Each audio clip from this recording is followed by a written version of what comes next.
Actually, what I could do to save us potentially another download is I could try and start it on the rollback patch.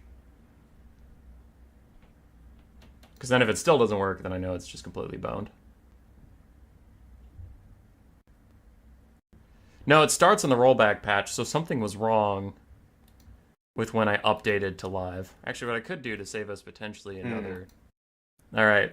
Chat friends, if you are not keeping up on the messages in the chat, I was booting up for the stream today, trying to get everything set up, and then my game wouldn't start, which is great, but I don't know where the stream cut in, because I just hit start on the stream. I sent it back to a previous patch, and the game would start, so now I'm re-downloading the live patch and hoping that that jerks it into wakefulness. But yes, that's why we're starting a little bit late. Sorry about that. Tequila Sunset is my co-caster today. Sir, can you do a self-promotion of who you are and what your channel is? And also chat while he does that. Can you tell me how his audio is compared to mine? If I need to turn him up or down, that would be great. Hello, everyone. I'm Tequila Sunset. We're gonna have some fun battles for you today. I host on my own channel. It's called just Tequila Sunset. You can just search like Tequila Sunset Total War. You'll find it, no problem. Basically just multiplayer content, tournaments every Thursday and Friday, and sometimes on Tuesday, depending on my schedule. And also sometimes, if you guys like, in case there's somebody who's into campaign, sometimes I put out some campaign commentary videos and stuff like that. But yeah, generally Total War Warhammer multiplayer content. Okay. Also, I'm a superior high elf man to the Filthy Scapen. It's true. It's true. Can't hear him, just rap, man. What? Videos and stuff like that. But yeah, I can hear him. Bird! When I'm trying to do tactical things, don't meme on me. Bird said he couldn't hear you, and that's a lie. I am going to turn him up on my end. Tequila, don't do anything, because then if I turn you up and you try to make yourself louder, then that's double dipping. Okay, I'm not touching anything. Alright, I turned him up 70%. How is that after the update? Hello? Can you guys hear me? We would have done sound checks beforehand, but as I said, I'm trying to get my game to start, so that's great. That's glorious. Yeah, it's going to be tough to stream if you can't start the game. It's true. My patch said there's 1 minute left, but why we started the stream, and I did say I did have something to talk about, even if we weren't ready to get in the game just yet. What the stream sees is up on the blocker. The blocker for today is the bracket. Do you know what the bracket was? Actually, no, I think I saw it earlier in the Discord, but I'm just seeing it again now. So we're doing the top 4, right? We are doing the top 4. What are your thoughts on the bracket? I offered mine at the end of the top 8 stream, but for a quick recap, I do think our first match of the day, Alfredino Berserk, is the tournament favorite. I think whoever wins this is my favorite to go to finals. Not that there can't be an upset. Tim the Wilder is very scary. Segos and Sipa on the bottom bracket are also extremely scary. But I think Alfredino or Berserk, whoever wins that best of 5, is my favorite. And I think Gentle Rat and Stingers have a pretty uphill battle. So I think there's a definitive top 2 is Alfred and Berserk as far as predictions would go. And I think there's a bottom 2 in the Gentle Rat and Stingers are both very much underdogs. And then everyone else is kind of in that middle blend of like, Tim's really good, Sipa's really good, Sego's really good, but they're not like Alfredino or Berserk level of legendary. So that's kind of my assessment, and I'm curious what you think of the bracket. Yeah, so every player here is a very, very good player. The big thing is, because as you said, this is a best of 5, it's a question of how much diversity in factions you actually have that you're comfortable with. And players like Alfredino, Berserk have been around for a really long time, and they have like a lot of experience with a bunch of different factions. Although I do think Sipa is, that's my dark horse, okay? That's who I'm going for. Or I'm not rooting for him, of course, objective commentary, but that's my dark horse in my opinion. Yeah, Sipa's real good. I think he's, like, especially good considering how little he has played in the concept of, like, time, right? Because Alfred has been active since, like, mid-Warhammer 2. Turin was the only streamer. My game started! Let's go! Anyway, Alfredino's been around for that long, so when he's really good, you're like, well, yeah, he's been playing for 5 years. He's really good. Sipa showed up in our new player tournaments for a bit, and he was really good in those even when he started, but it is like, he wasn't even here when I started streaming, which was 3 years ago. So he's been playing in our tournament scene for maybe a year and a half to 2 years, and already it's like, boom, top 8. So he's a spooky guy. Tim's also very good.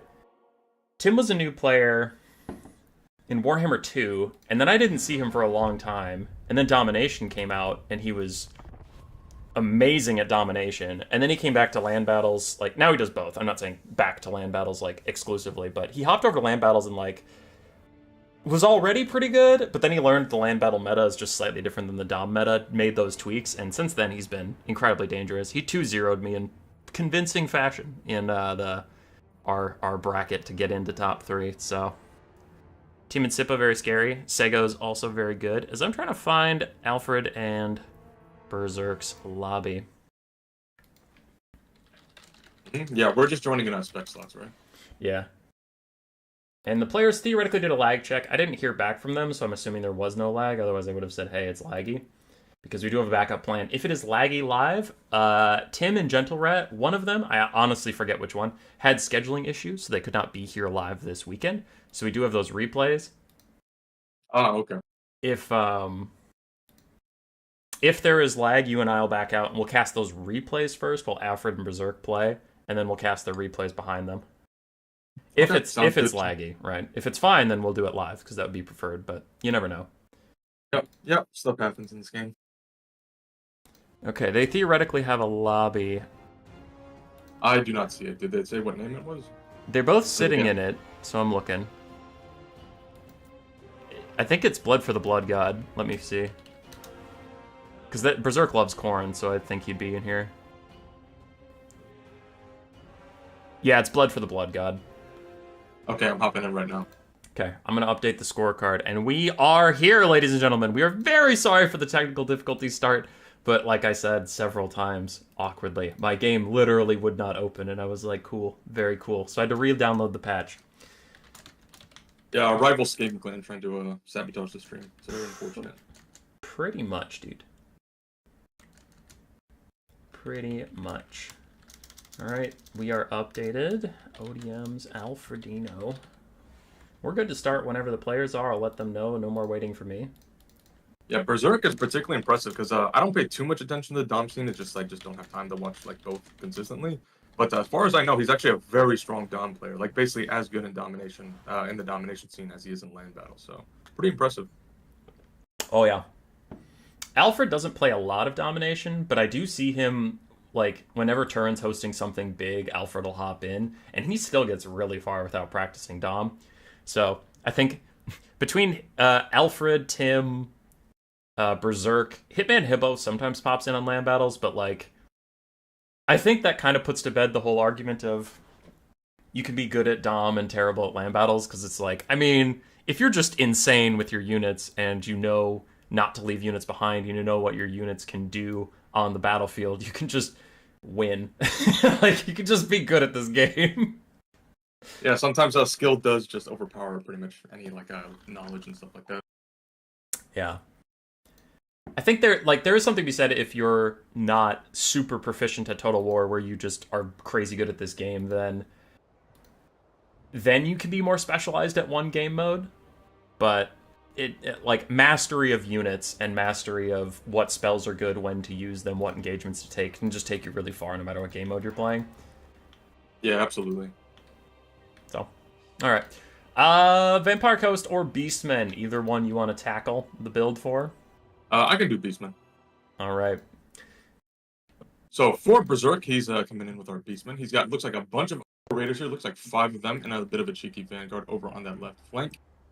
He's also got some Ungor Herd as well. Just a really cost-effective chaff unit, just throwing down some meat shields over onto that front line. And we also have a bunch of Centaurs here. No surprises there. Centaurs and Centaur throwing axes. Fantastic unit. Probably the best cavalry in the game, in my opinion, at least. And also the Butchers of Calcagard, of course. That's just incredibly powerful Minotaur ROR. Minotaur's got a bit of a nerf in this patch, but they still are incredibly powerful, just showing how strong they are. But yeah, Butchers of Calcagard with that regeneration and those silver shields can be quite nice into a faction like the Vampire. For our leadership, we have Malagor the Dark Omen up in the skies. He himself, very, very small, very, very fast. So against a gun faction, he can do quite well for you, just being dodging around and stuff like that, and dropping those Flock of Dooms, which against those hordes of zombies and like deck gunners and hand gunners and stuff like that, you can actually get some really good damage done with that spell. Just an incredibly cost-effective spell. Just spam it throughout the game and you'll do just fine. Flock of Doom is having a come up. Mm-hmm. On the other side, for Alfredino, taking Morgul's, which I constantly make fun of, and I almost swore, but we're still avoiding it. I hate them. We see them a lot in new player tournaments because people just love them. Their models are so cool, but they always underperform, and I just despise them. But Alfred did get into top 8 fighting against Butcherbird, and he made Bloated Corpses actually okay. So I guess I'll just shut up and learn. That's fine. So he has the Night Terrors, another Morgul. We do have Lamprey's Revenge, Rotting Promethean, Gunnery Mob, ROR. Very, very good. But against Beastmen, the Beastmen have the tools to deal with these guys. Centaurs of Tzeentch with their armor piercing. If these guys are ever isolated, they can do good charges. Or their Throwing Axe Skirmish Cab you were talking about. Armor piercing missiles. Traderkin's very good against them. So the Beastmen do have plenty of tools to deal with the Lamprey's Revenge. Aside from that, we have some Fellbats, we have some Pistol Mobs, Bomber Squads, Triple Mortar, and then a bunch of zombies with Count Noctilus as the Lord. Melkoth's, Invocation Heck, and the Summon. I have to say, I'm very surprised that this is a matchup we ended up in, and that this is the build Alfred went with. The Morgul's are a little weird, but also a tight box build just makes you fodder for Flock of Doom and Traderkin. So I'm wondering what his scheme is. And they focus on mortars. 3 mortars versus the Beastmen, and it's like, I mean, Minotaurs and Centaurs are big problems. What are we thinking for those? Yeah, I'm very curious. He's got a couple halberds for buffering and stuff like that. And Lamprey's Revenge, of course, is very strong. But as far as his anti-large component, I'm not sure what his plan is to deal with that. But of course, Alfredino is a great player, so maybe he's got something up his sleeve. Another thing about the Morgul's is like, if you remember Philcom back when he was in the scene, he was so good. He can just take I would see him take Eltharion back when he was full meme and still win tournaments with him. So, you know, at the end of the day, skill does win out sometimes. So maybe Alfredino knows something we don't. Yeah. As for the question for Blob Sauce, how do we even get these picks on the first map? I do wonder if it was like, if Berserk picked first and he picked Beastmen, who are very strong right now, maybe Alfred had some niche counter pick at Vampire Coast, and he's like, well, if I lose, I lost like a mid-tier pick in the Vampire Coast, and my opponent lost his Beastmen, and then if he gets a win on the Beastmen, it's like, all right, well, Beastmen are Beastmen, they're very strong, it's fine, it's, you know, I have my stronger picks later, so...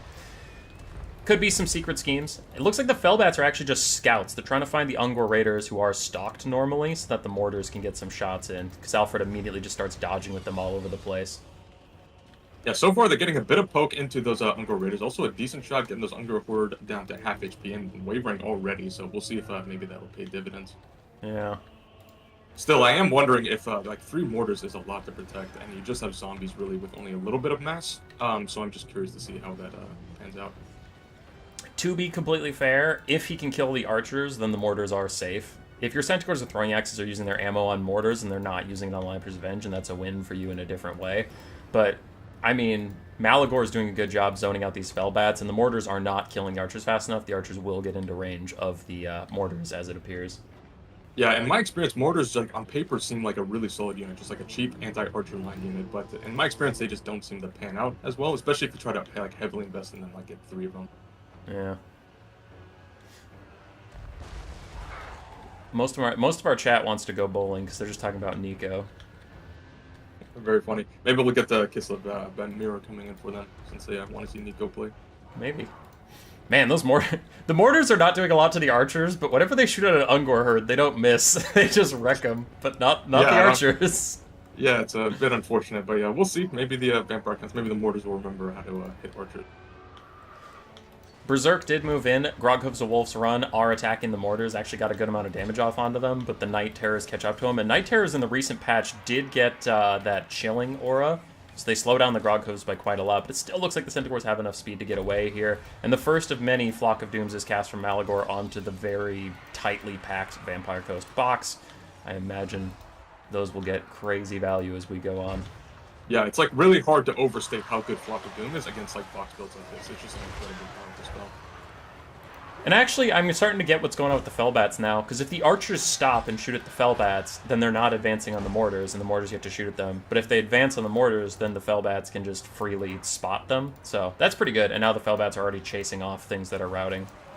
Yeah, and like if you look out at the formation, like with the archers, they're very like sort of dispersed out. Like some of them are up by in range of the box, and some of them are way far back up on the hills. So yeah, some pretty solid disruption from those fillbacks. Fast forward a bit, please. You can't do that. It's live. You can't do that. All right, one of the bomber mobs is dead to Flock of Doom and Archer spam. And Centaur is moving in to get some cycle charging in. As the Night Terrors are getting torn apart by these Centaurs. None of them are Centaurs of Zenchi. These are just natural Centaurs. But Morgul's showing why I hate them so much. No physical resistance, only 30 armor. Even the ROR Night Terrors get instantly disintegrated by Centaurs. And that is a brutal loss for Alfredino. 1,200 gold unit is like losing a depth guard. Straight Yeah, up they're again. basically just like the perfect target for Centaurs, which is pretty rough. So if the Centaurs can collapse onto them outside of the box, they can just tear them apart like we saw just now. Yeah. Well, Bomber's getting some good shots onto those Centaurs with throwing axes, got them down to about 60% HP. So, and also those deckhand mobs are disrupting them a little bit as they try to shoot into that mortar crew. Yeah, rare mistake from Berserk as he's trying to manage this 360 surround with a bit of skirmish, so it's back and forth, which is a hard thing to keep your mind on everything. Some of his Centaurs did end up in melee with zombies for a little bit. It's zombies, they're not going to do that much damage in melee, but it is still a mistake, and they took a lot of damage from the bombers in the meantime. Damage value is very equal, and the Vampire Coast has more healing access than the Beastmen do, but still, the balance of power and my emotional state of the game would favor the Beastmen. I feel like the Beastmen are doing well here. The Mortars aren't looking so good, Bombers aren't looking so good, and soon it'll come down to just a zombie box and Count Noctilus versus Beastman Kite. And what is going on here with the Lamps Revenge? They got really far outside the box. Now they're getting shot at by throwing axes and archers and attacked by the Butchers of Kalgengard. They're taking a lot of free damage. Yeah, Noctilus and that zombie summon are trying to peel for them, but they're already crumbling a bit, and they're down to about a third HP and stuff like that. Invocation of Heck popping down, they're trying to get them peeled up, but they took a lot of damage for very little return, which is not what you want to see from your 1,700 gold unit. And meanwhile, like Malagor is just topside, just flying overhead with nothing to really pressure him, and he's just throwing Flock of Doom down, no problem. Yeah, that is a problem with the Lampert's Revenge type unit, where you know they're pretty much going to heal cap every single game. So it's not like, oh, they'll just heal, it's fine. It's like, no, you got to think of their whole health bar as one giant health bar, and you took a big chunk out of it. And they just disintegrated down. So that is two very expensive pieces there between them and the Night Terrors that have been taken off. Oh, the line. they did disintegrate. Yeah, I honestly think this is over. Yeah, I just don't see where the damage comes from for Vampire Coast. Like, how did they kill like the Centaurs and the Butchers of Kalgengard are basically full health with regeneration? Yeah, I don't see how they win this one. Yeah. Is Flock of Doom that good? Flock of Doom is good because it's only 6 winds of magic and it does that much damage. It's just not like sexy damage. It's not like a big giant chunk, but it's slow and it can't miss and it's just very reliable. For only 6 winds of magic is good. It's a classic case of like slow and steady wins the race kind of. Just spam it throughout the game, you'll find like your caster has great damage value. Yeah, like Malagor has only used Flock of Doom and he has 1,300 value. So, yeah. And another thing is, like the Overcast is basically just the same damage profile as Melkoth's, just 35-meter AoE. So if you can get 2 like really good targets in an AoE, you're basically just getting 2 Melkoths for the same cost as 2 Melkoths. So it's just a really good cast. But against what? Anything with a high model count. Like, yeah. Single entities, obviously not. Chariots, obviously not. Monstrous infantry, it's okay, but not great. But like any cav or any infantry, Flock's pretty good. Usually want to get it on 2 or 3 units though, right? If you're casting it on 1 unit, then yeah, it's not going to be very good. But yeah, but against like a box, against like a box like we just saw here, or against like Grand Cathay, of course they box a lot. You can get some really good value. They're getting like 3 or 4 units at a time. We haven't talked too much about the game since those early plays, but it is now just zombies getting kited out, as we could see. I mean, we predicted it pretty early on. If those mortars get taken out, which they were, now Berserk's just kiting back with his archers overall. His Centaurs are getting cycle charging in, and Malagor's spamming Flocks of Doom. The coast is just slowly being picked to death by these birds. They are a dead body on the beach that seagulls are slowly taking morsels off of. And it's like, Noctilus is full HP, but, I mean, the Grog... He's gonna live a long time, but he's just not gonna be able to do much. Like, he's an anti-large armor-piercing character, so like he can do something if the Butchers of Kalgengard just sit on top of him, which they're not going to. Yeah.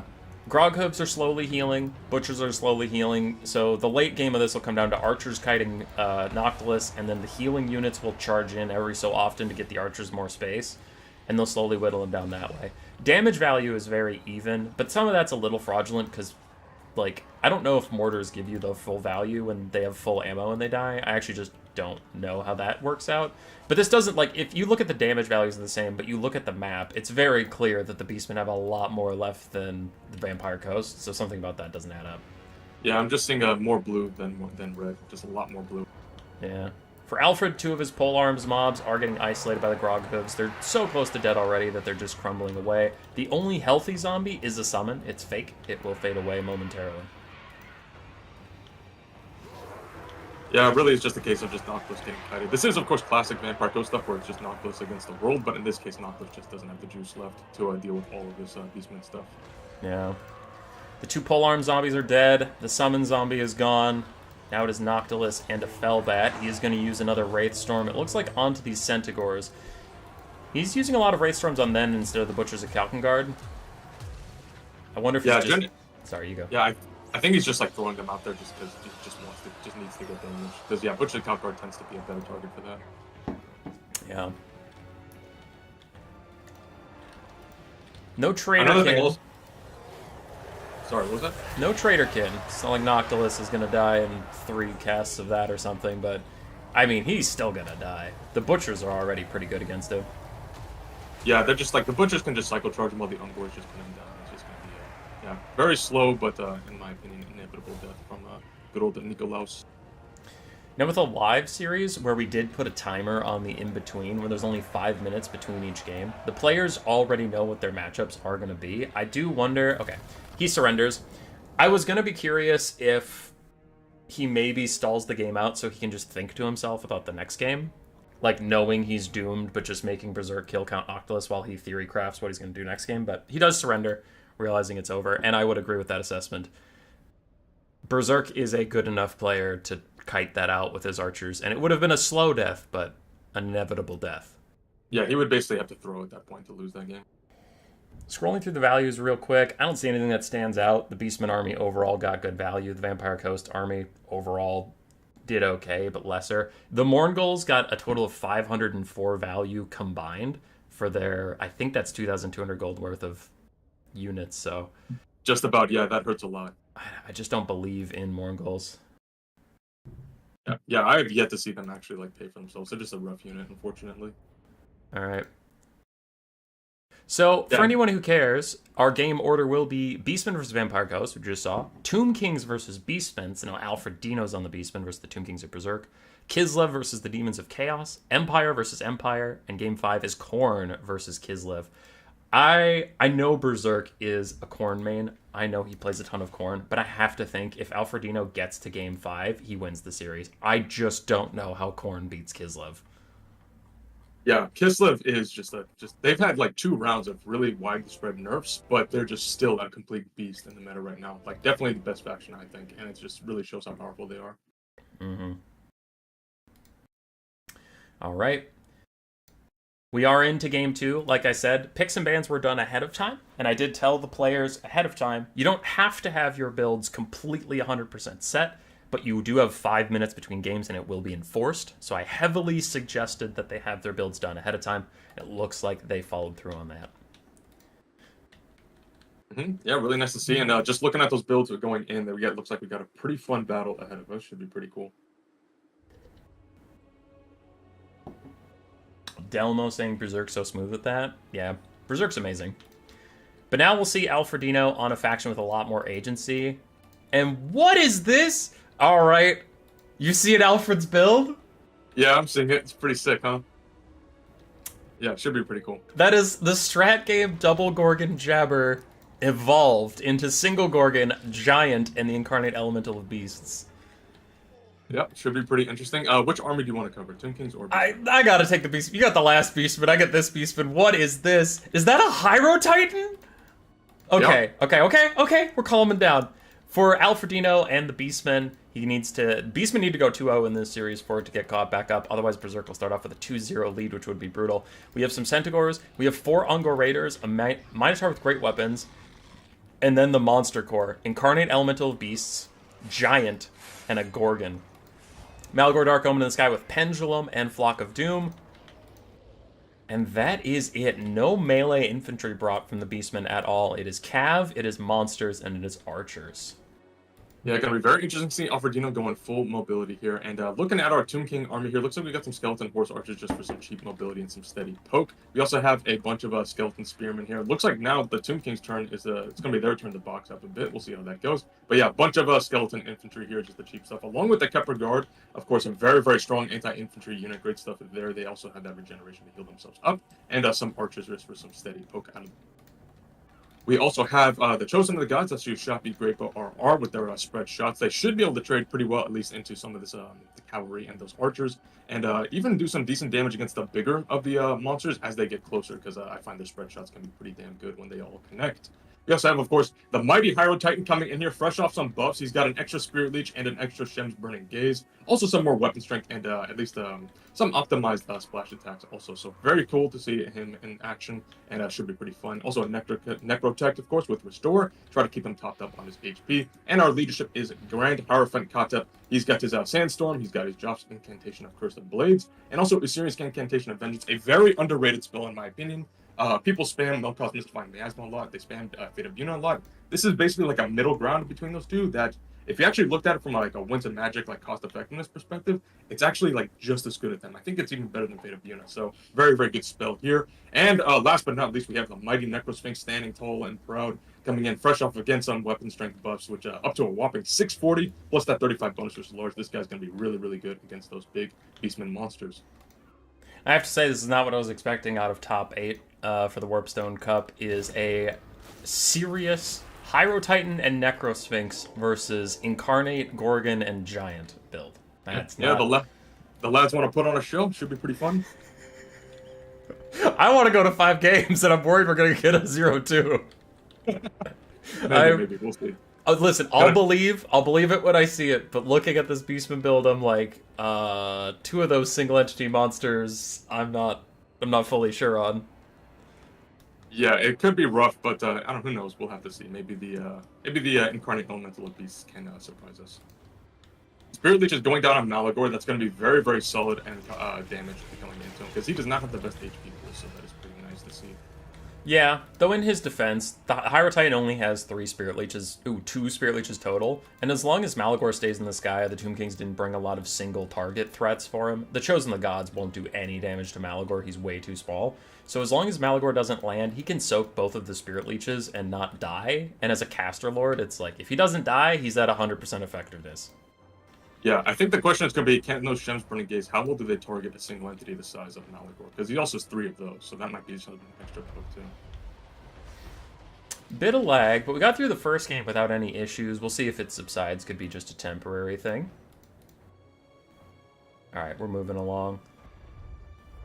Yeah, Skeleton Archers just trying to get some steady poke into those Minotaurs. Those are Minotaurs with great weapons, so no shields on them. So yeah, should be able to at least get whatever damage you can get into them, you are definitely going to take that. Oh, one of the Centaurs finally got hit by the Chosen of the Gods.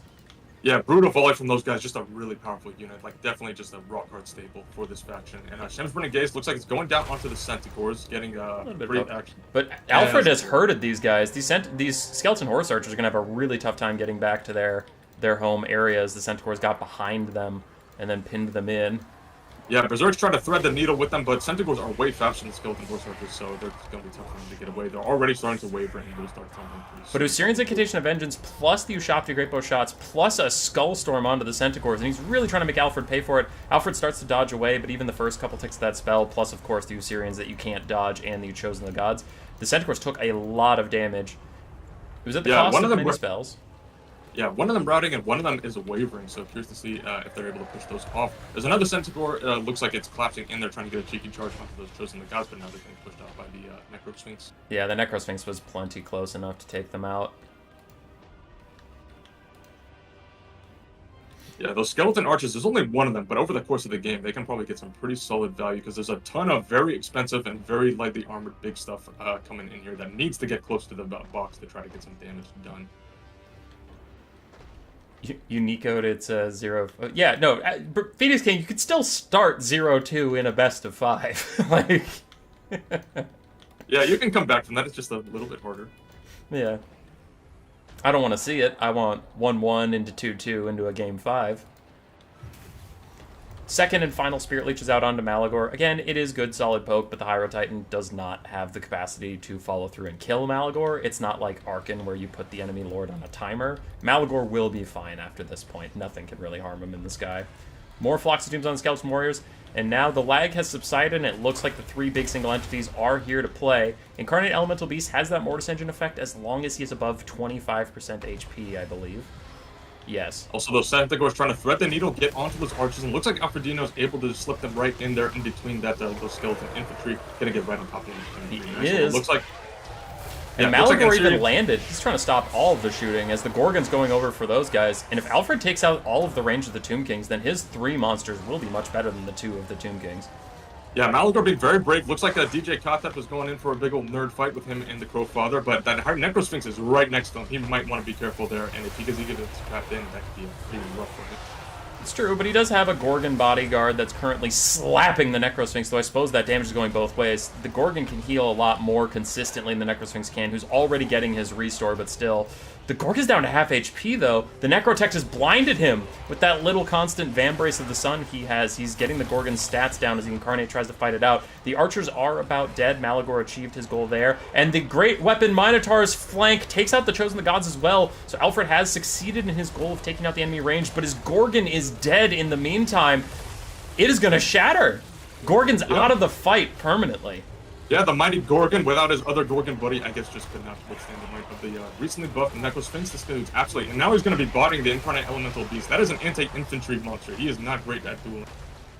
Yeah, he's going to have a tough time. He does have a Giant for some backup, and all the Ungor Raiders are in range now to fire into the Tomb Kings, but the Tomb Kings have plenty of infantry that can waddle out and just harass the archers down for a bit. Alfred is chucking out spells with a Flock of Doom and a Pendulum to try and damage the Tomb Kings. But remember, the Beastmen monsters are fighting without any infantry support, so they're actually disadvantaged. And the Necrosphinx is the only anti-large monster that remains, so it's already a better duelist and that. But look on the low ground, Kotep in the woods getting sniped out by Centaurs, and it doesn't look like anybody's nearby to help him. Can the Centaurs actually get a kill on the Tomb King's Lord? That could be a big step towards turning this game around as the Incarnate Elemental Beast is going down. That Demonic Instability Crumbling is starting to take him. The archers aren't nearly enough to save him. He popped an Assyrians onto him, and he still has a one Sandstorm left. I wonder if that's on cooldown. Maybe he can try to pop that onto those Centaurs to at least get them to run away or something like that. Because, yeah, he is pretty in danger zone right now. He is crumbling. His HP is pretty low, so that would be a really bad loss for the team. Yeah, it looks like Kotep might die here. Centaurs aren't going to live, but losing the Incarnate Elemental Beast and losing the Gorgon, we now just have a Giant and some archers. Alfredino's going to have a very tough time. Yeah, he can just walk those skeleton infantry over to the archers and just make them run away or fight them and just be a big wet noodle contest. So that's going to be pretty rough, and I think that Hyro Titan and that Necrosphinx just have too much juice left for the Giant to be able to handle. Kotep has died, but it looks like Malagor does get into the sky before the Ushabti summon comes out to box him in. So the Beastmen killing off the enemy lord. Crumbling will get much worse for the Tomb Kings before it gets better. They still have a healthy Minotaur. They still have Centaurs. They have Malagor up in the sky, who is safe and sound now if he stops landing. He can spam out Flock of Dooms. I actually don't think the Beastmen are out of this just yet. They were definitely disfavored, but they're not dead yet. Yeah, Bounce Power is in favor of the Tomb Kings, and I do think they are in a good spot right now, but the Beastmen definitely can pull this one back. The Giant is doing his best, but now the Necrotect is back with the Necrosphinx behind him. That Giant is on borrowed time. Centaur's trying to help out. If the Minotaurs of Great Weapons could ever isolate these monsters, they do well, but the Tomb Kings have an extreme infantry advantage since Alfred took, literally 0. He took 4 or 5 archers and then some Centaurs. And right now they're on top of some spears. They're going to want to pull out of there because that's just just free damage you're giving to Berserk, which you don't want to do. Flock of Dooms constantly from Malagor are dwindling the reserves of the Tomb King's advantage, which is all of their spearmen and stuff. And the Minotaurs manage to thread the needle a bit. They do get into the woods with the Giant, so it's like, all right, Necrosphinx, you still want to take this fight with all of us? Necrosphinx says no, and that is that. The Ushabti summon has 15 seconds left, and Alfred is pulling out several skeletons that are almost dead, so then he can cycle charge them and kite. And this is the opposite of the Vampire Coast situation, where it was like Noctilus was going to get kited by archers.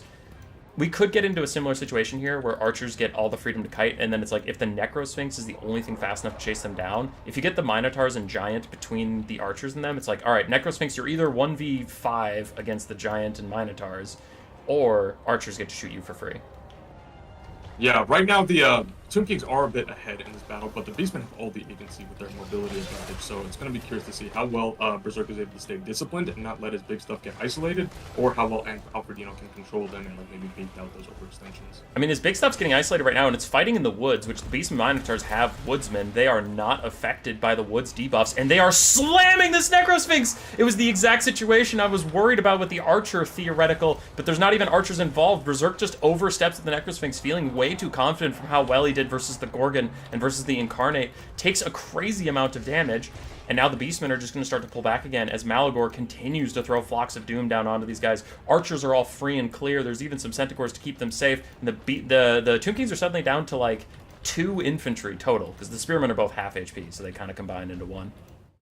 Yeah, the Kemper Guard are going to be pretty stalwart. It does help that they have regeneration, so at the very least, there's going to be a durable infantry force there. But the Ungor Raiders, they are unshielded and only have 70 armor, which isn't great. And the Ungor Raiders, of course, have still plenty of ammunition left, so a lot of damage left for them to put out.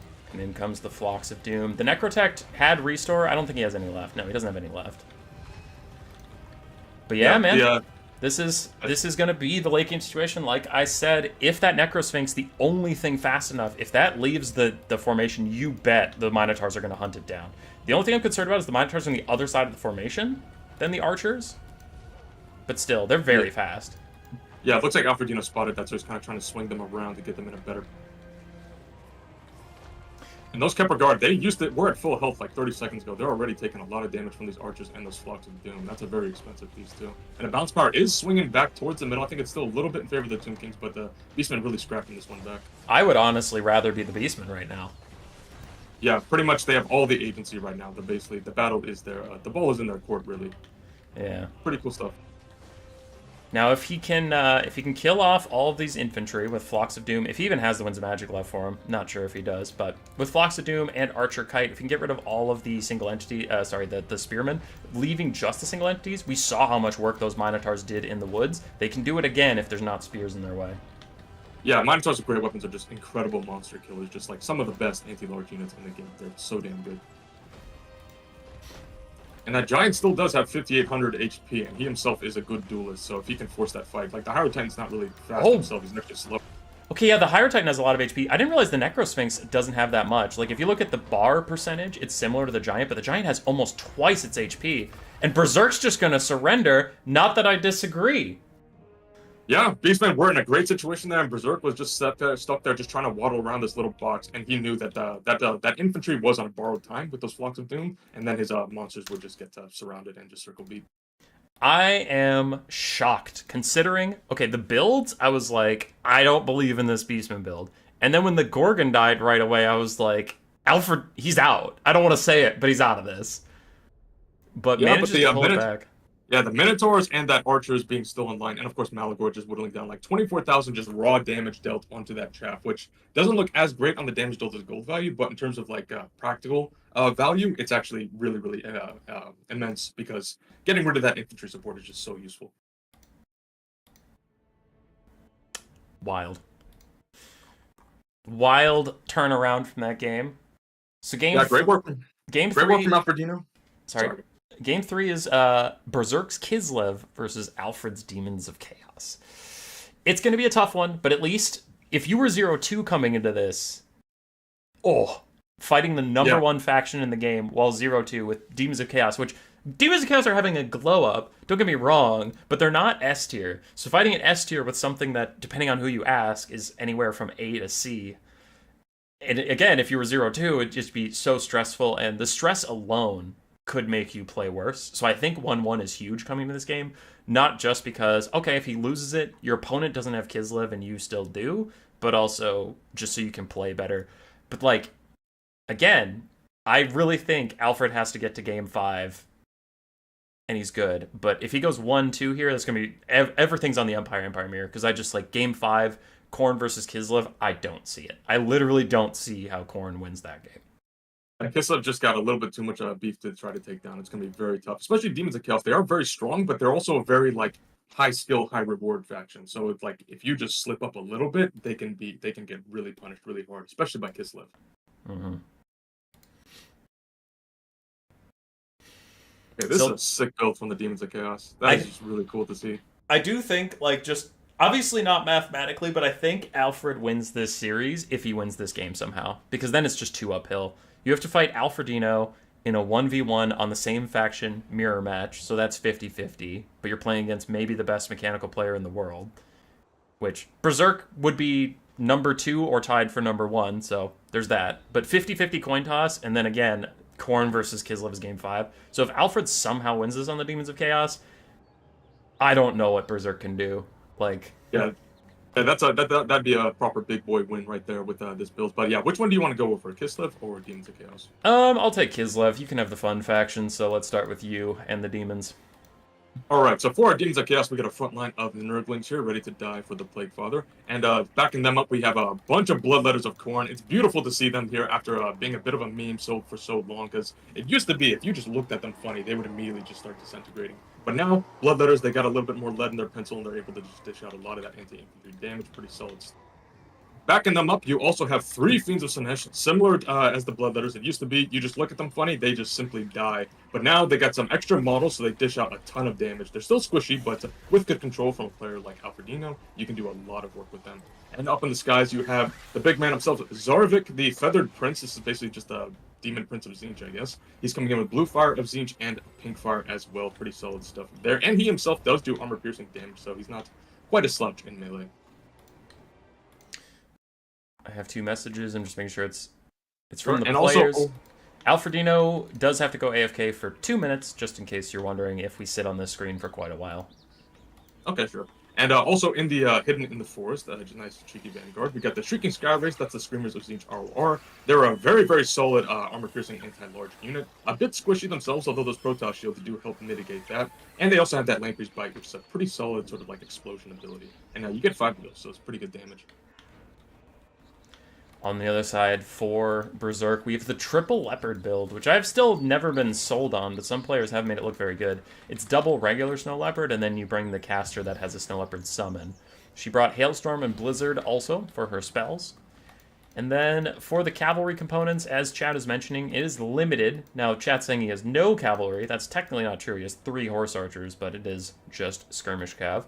Front line of Kislevite warriors, secondary line of armored Kossars, more armored Kossars in the back with some Ice Guard. 1 Ice Guard with Glaives, the anti-large version. For a little bit of that magic damage, I still think this unit sucks, but this is the matchup where they would be kind of okay. Anti-large, magic damage versus demons is pretty good. Other than that, we have the Wolf Hearts for their net, the Auction Ambusher ROR, and a couple basic archers. The horse archers I get. Demons, there are just no armored demons outside of, I think the Blood Crushers have like 100 armor, maybe? But aside from that, you're going to be fine. So the horse archers will generally do very well on the flanks, get good value, considering their cost, right? You might be like, oh, they got 600 value. Yeah, but they cost like 500 or 600 gold, so that's pretty good. I'm curious he didn't want to bring Glorious Charge on the Winged Lancers or the Griffin Legion, but I wonder if he was predicting that. Is predicting, like, Alfred would know that those are Kislev's best units, so maybe Alfred had some schemes. Like, I mean, honestly, he does have some schemes. Svarik with Gaze of Fate, netting them in place so a Fiend can get a free charge onto them, and then you get minus 40 melee attacks. So you don't get your Glorious Charge. You don't have any melee attack, and Fiends just body you, and you lose, like, a 1,200 gold cav unit. I could see why you didn't want to bring him. And that is a pretty solid attack against them, because Griffin Legion are so powerful right now. Usually, pretty much every Kislev build, except for this one, I guess, you see like 2 or 3 of them. They're so good. Looks like Alfred is back, and we are kicking off. I'm getting pinged in the NC server. Okay, that was weird. I didn't like that. I got upset by that. But here we go. We're off to the races. It wasn't me, I promise. You do host a lot of tournaments. Whenever I have like 3 pings coming out of that server, I'm like, ah, Tequila's up to something. Yeah, I try to keep the the thing active. You know, get those tournaments up. But anyway, our horse archers are starting off with a bit of skirmish here, trying to get some fire onto those bloodletters. That is a big threat against this mass infantry formation here. So I guess trying to whittle them down as best you can is a pretty solid bet. Yeah, the bloodletters will have a pretty good time with the Kislev front line. I don't like the Fiends. Obviously, if they cycle charge, are going to do a lot of damage, but they are equally susceptible to getting netted by the Wolf Hearts, and then all these archers turn on them and just mess them up. That would be pretty brutal. Yeah, also, they do want to be careful not to overextend trying to screen out these horse archers, because if all three of them collapse on the fiends at once, that actually will do some really good damage. Armored Kossar's taking our first pink fire of Tzeentch. I can't tell if it was overcast or not, but a blue fire down the side. This spell has been nerfed and buffed and nerfed and buffed, but it still does decent damage considering its cost. Yeah, the projectiles don't go through like a million infantry models like they used to, but now they spread out way better than they used to, so they still do good work against infantry. Mm-hmm. Lamprey's Bite from the Shrieking Skyrays. And I forgot that this got brought down to 5 uses from Infinite, which 5 is still plenty, but kind of a subtle nerf that I keep forgetting happened. Yeah, still a really strong unit now, but it looks like Demons of Chaos is still trying to just set up that left flank just to try to get them in position to collapse in when the front line gets into the fight.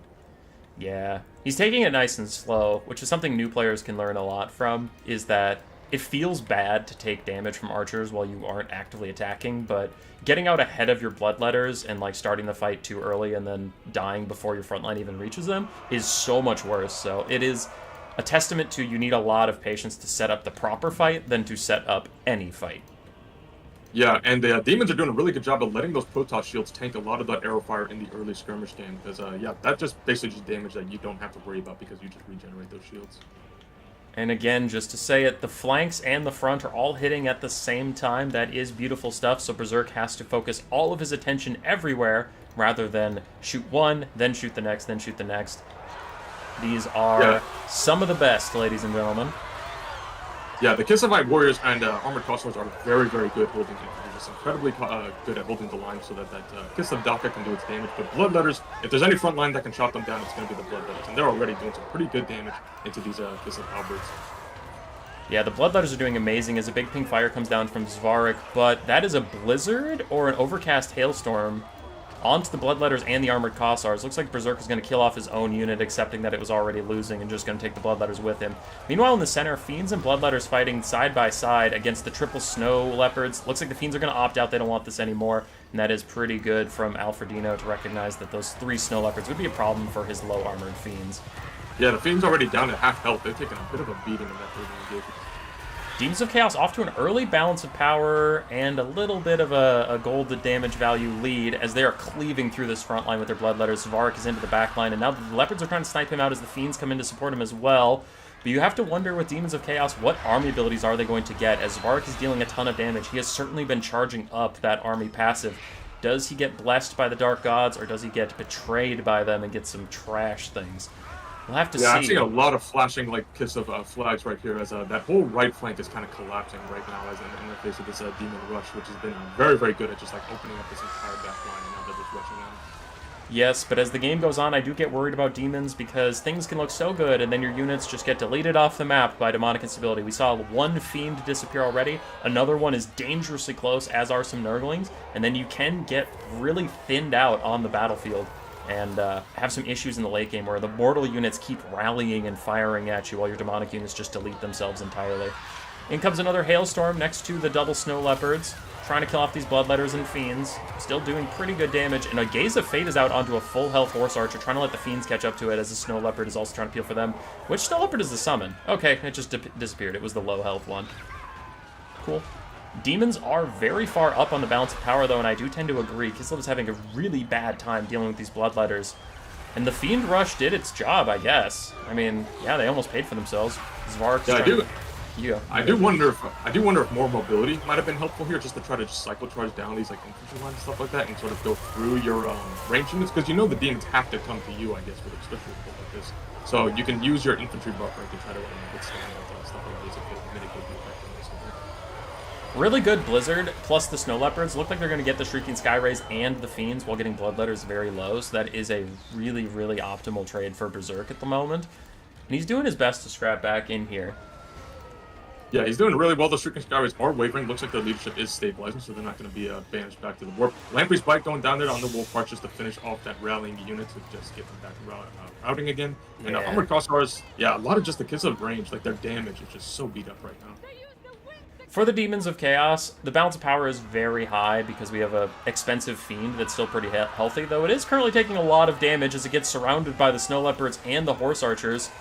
This is a big gamble from Berserk. The Snow Leopards are not there to protect his lord from Svarik, but he really wants to take these fiends out, take out some of that agency, and that's a narcissism, a silence plus a net, allowing Svarik to get onto the Ice Witch or Tempest. Her Fire Blood is popped to keep her in the fight. Snow Leopards trying to defend her, but now there are just demons everywhere. Looks like Kislev is going down. That lady is not rallying. Even if Fire Blood wears off, she will just shatter as soon as it wears out. Army losses hits, and a doomsday scenario for Berserk has occurred. He is down 1-2 after using Kislev. Yeah, and Alfredino on Empire, and what was the last faction he's going to be playing? Empire and Kislev for Alfredino, Empire and Khorne for Berserk coming up. Yeah, that's a brutal lineup in those next two battles. So that's going to be very, very tough for Berserk to beat. But Berserk is a great player, and he's very tenacious, so curious to see how he tries to scrap back into the series. Yeah. The Kislevite warrior frontline, a lot of people bemoan them as being OP, myself included, but if you have 0 armor and all the damage in the world of being bloodletters, you can just run them down like nobody's business. The Snow Leopards did fine. Honestly, the Ice Guard also did fine. It was the Wolf Hearts getting shut down so severely for Berserk that put him quite behind. And then the Armored Kossar frontline, for their cost, could not hold up to the Bloodletters at all. None of the Kossars paying for themselves, and most of them under half.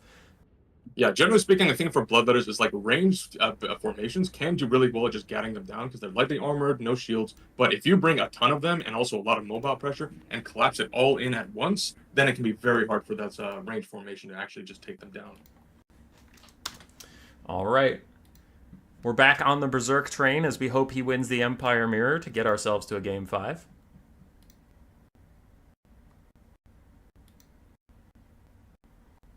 Yeah, really surprised to not see a Griffin Legion or like Winged Lancers or something like that. Or maybe even, actually not the Bear Sleds. I think they would get trapped up just too easy. But just some kind of like just hammer presence to try to do some damage in the face of all that anvil. I will say, I feel like it was weird. I feel like it was weird to take Armored Kossars in this matchup because you have two options. Either your opponent takes a bad front line of Nurglings or Plague Bearers and anything would have held, or your opponent takes Bloodletters or Demonettes and then your Armored Kossars are like paper. So I don't honestly know why he bothered with Armored Kossars. Like, you might just want to get regular Kossars and Kislevite Warriors. Because again, if the demons are bringing something that's going to get through your front line, all their options are already armor piercing. So I do think that was actually a bit of a mistake in the build. Yeah, putting those funds into maybe even just more width or into some mobile like melee presence could have probably really helped out there. Yeah. Yeah, we do have an Empire Mirror coming up, ladies and gentlemen, and Berserk on Alfredino, two incredible players. It's going to be very interesting to see. In my opinion, Empire, even though they got some recent nerfs, I still say they're like a top 3 faction easily. Behind the blocker, I'm looking at these two builds. Alfred's build is very strange. I'm curious to see it, because I have heard a lot about it. Oh, but he keeps switching. It looks like he has 3 builds he was cycling between and thinking about. So the one he didn't end up going with behind the blocker was the Carmine Dragon Luminarch. The going all in on the snipe? Yeah, I've heard people complain about that, but I've never seen it. But it's like, in theory, you can't dodge the Dragon Breath attack. It's very hard to dodge the Luminarch, and it's like, hippity-hoppity, your lord is my property. And they just die. And I'm like, I get that, but I've always contested that you're spending 5,000 funds to specifically lord snipe the enemy. And it's like, okay, is the enemy lord worth 5,000 funds? No? Then what are the Luminarch and the Carmine Dragon gonna do after that that's so special? So it would have been a little risky, and it looks like he did not end up going for it. Yeah, so it looks like we got blue and red Empire here. Which one do you want to go over? Oh, I'll take Berserk's. So, okay. Berserk's Empire, we have a bunch of Spearmen, very classic stuff. 2 Demigryph Knights with Halberds, 2 Empire Knights, a Jade Wizard with only regrowth, an Engineer with his Mercurial Shot, interestingly enough, but restock is the big one. And what all of that ammunition is going to go towards is the Master Engineer. I think I mentioned 2 Hawkland Long Rifles, but I forget if I did or if they moved out from under me. But we do have a Master Engineer on his Steam Tank. Very scary lord, has been ever since the Steam Tanks got reworked. So, pretty simple build. Yeah, and for the forces of Alfredino, we've got Hammer of the Witches. That's the Great Cannon RR. Pretty solid unit there. Very, very important to have them against those steam tanks or land ships. Or actually, no, land ships are banned. So against steam tanks, it's still very important. Very, very good against the steam tank. And you also have a very big cavalry contingent here. Got a couple of Pistoliers for some steady poke. You also have some Empire Knights and Knights of the Black Rose. Knights of the Black Rose, a very, very strong, very tanky cavalry unit. Lots of HP, lots of melee defense, lots of armor. Very nice stuff.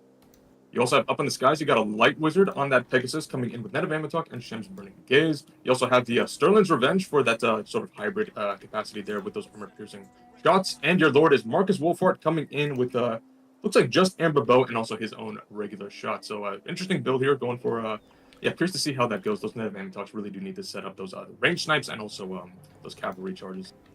I think with the Amber Bow, Shem's Burning Gaze, and the Hammer of the Witches, I think he has three really good answers to the Steam Tank. I think the problem for him is going to be the Hawkland Long Rifles. The Hawkland Long Rifles and the Demiurge Knights with Halberd for Berserk are going to have to do a lot of work in this matchup because there's not a lot to deal with the Demiurge Knights here. It's just other knights the Demiurge Knights will eat alive, and the Hawkland Long Rifles are completely uncontested. Yeah, the Hawkland Long Rifles are just, they got some nerfs, like I think a cost nerf a couple patches ago, but still very, very solid unit. Very good at killing crude artillery. Going to be very, very nice there. So if they can push up the range, looks like Berserk is taking that hill position, but if he pushes down and gets in the range onto that Hammer of the Witches, he can do some really good work to shoot down that expensive artillery unit.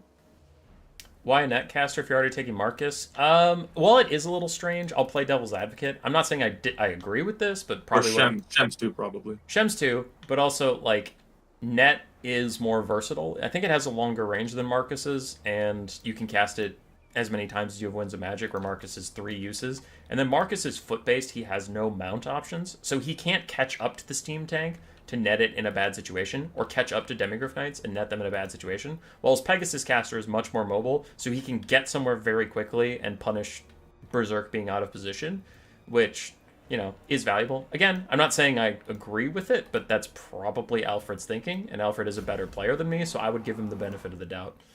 Also, Net of Amatok has like a longer duration too, so it just gives you enough time for one extra volley.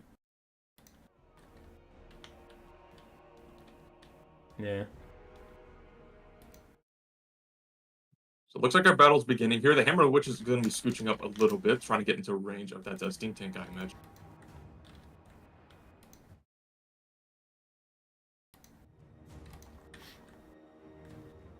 Very curious to see what Marcus goes for. I think they're just going to go all in on that Master Engineer Snipe, because that is just such a powerful unit that you really need to take down, because he can carry an entire match on his own if you don't take him down. Yeah. Sorry. I had a message from one of our admins being like, does Alfred have 2 nets? And I said, no, Marcus didn't bring his net, so we're good. So I was a little distracted there at the start. Gotcha. Yeah, looks like the Light Wizard doing a little bit of serpentine action there, trying to dodge those snipers.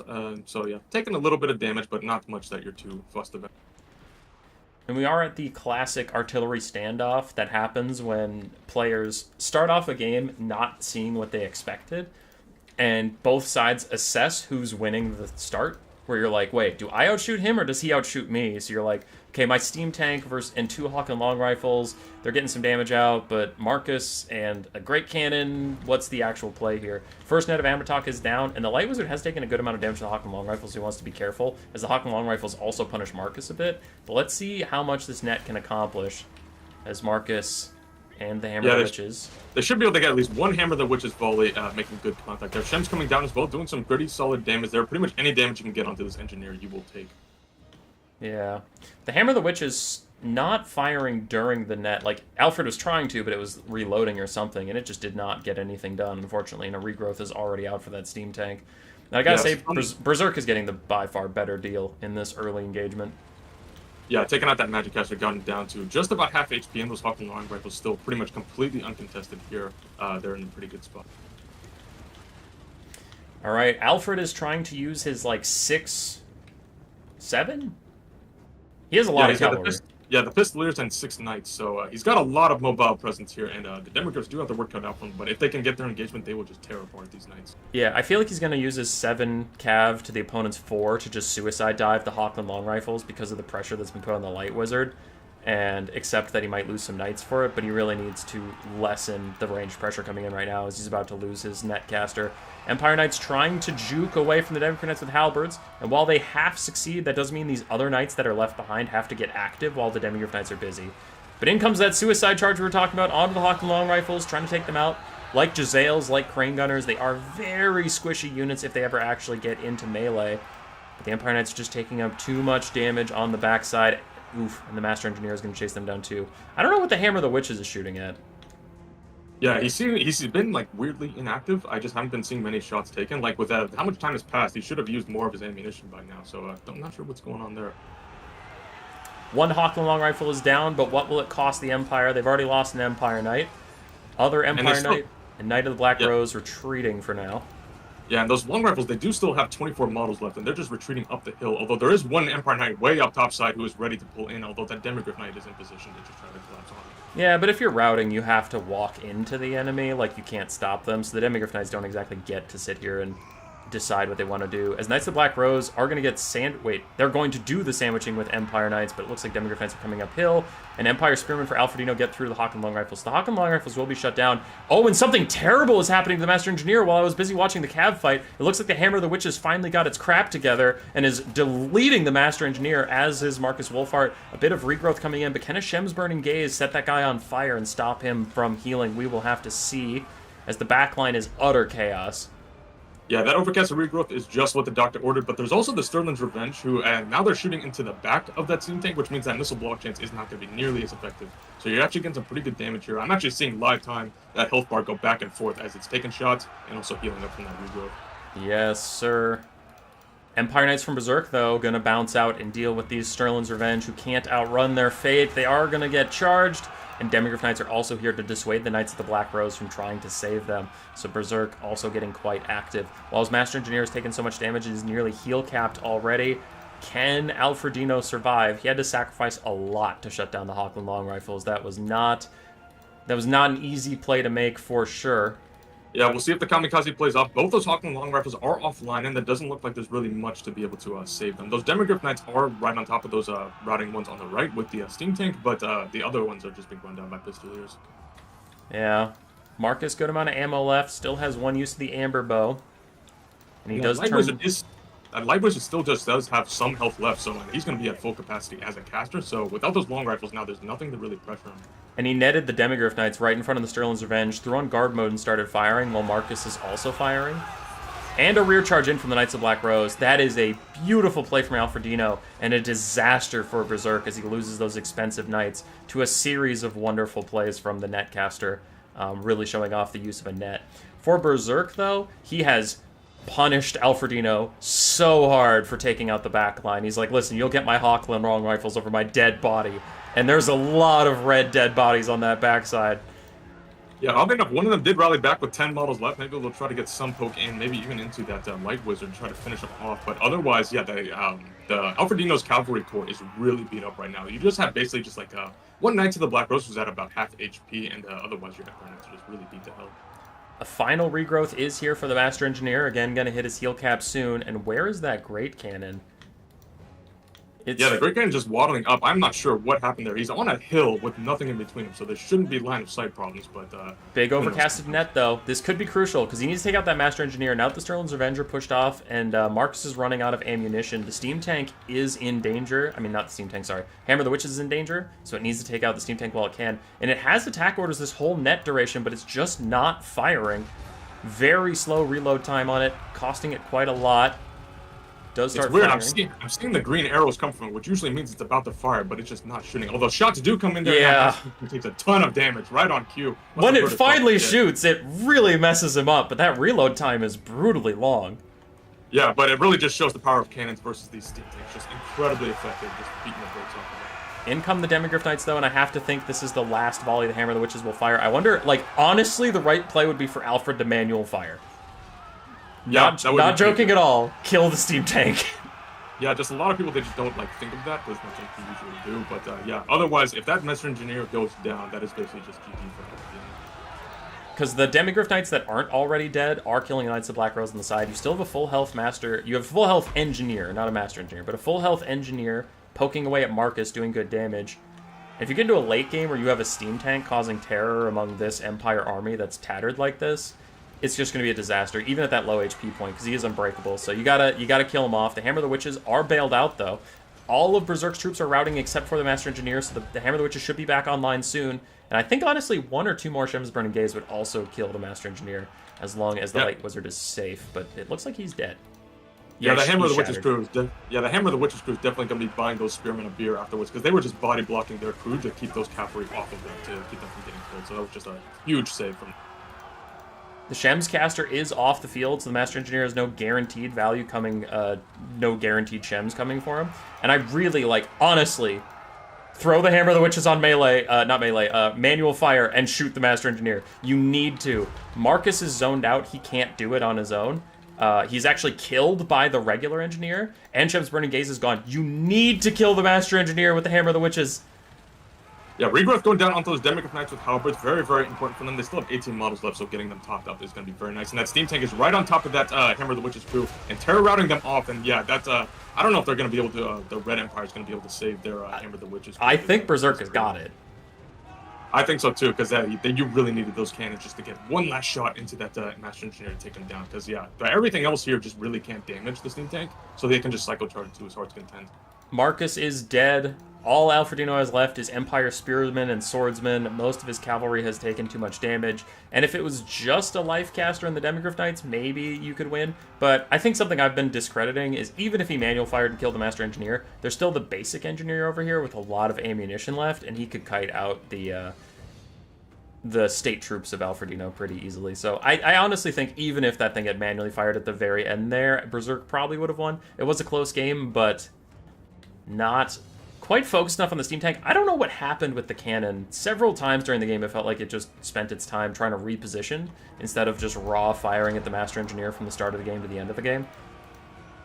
Yeah, there must have been some awkward line of sight stuff or things like that. Maybe the steam tank was inundated in some cavalry, because yeah, he just was not firing as much as I thought it would, which is very unfortunate. Unfortunate for Alfredino, at least. It's very fortunate for Berserk, because his steam tank is just chilling right here with 500 HP. Yeah, another regrowth in for the Demigryph Knights with Halberds. I think at this point, Berserk is just trying to army loss him. Not that that's the incorrect decision. That is the correct decision, but it's not needed, as this is doomed. But healing up that expensive unit should trigger army losses as more and more stuff from the Empire of Alfredino routes. Yeah, state troops are very stalwart, but they're short on 16 leadership from that Lord dying, and then there's a big old steam tank right there. They're kind of just a big thing that should be here. And the Master Engineer does it. Hangs in there. He doesn't even have that much value, but he did provide a lot of terror. Yeah, his engineer buddy, goddamn, got 1,600 value. Yeah, really excellent stuff. That engineering college really putting out the best and brightest of the Empire.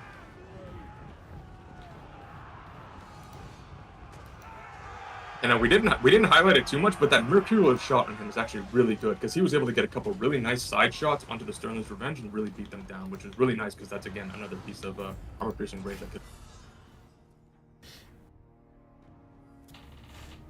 Alright. Alright. Okay.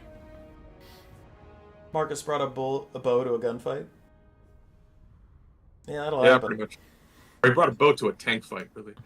2,650 value on the Hammer of the Witches, though. That is how you counter tanks and land ships and stuff, is artillery does a lot of damage versus them. Yeah, damn good game there. Really cool stuff there. And yeah, Marcus Wolfhard and that Hammer of Witches is getting a ton of value onto that steam tank. Of course, a keel cap steam tank on a Master Engineer is, of course, a lot of value to have, but unfortunately, they couldn't get that last little bit needed to take him down. Welcome to the 5th game. It is, I think it's doomed on matchups, but Berserk is the Khorne player. He was playing them when they were trash, he was playing them when they're mid-tier, and now he's playing them when they're kinda good, So he's always been playing Khorne. Alfredino on Kislev, currently generally considered the best faction, but even in this series, we did see them lose. Yeah, especially with Khorne, of course, got a bunch of buffs over the course of basically the last 3 patches, so they themselves are much stronger than they were before, and of course being piloted by one of the best players in the game right now. And this is his main faction, as you said. He knows the ins and outs of them entirely. So very curious to see how well he does against Kislev here. Alright, the Khorne build is mostly put together. Saw him switching some stuff around before Alfred flipped over to Kislev. And yeah, Spellbound in chat is correct that there is a double hit bug on the tanks and the land ship that lets artillery. That's part of why artillery does so well against them. But even without it, they'd still be good.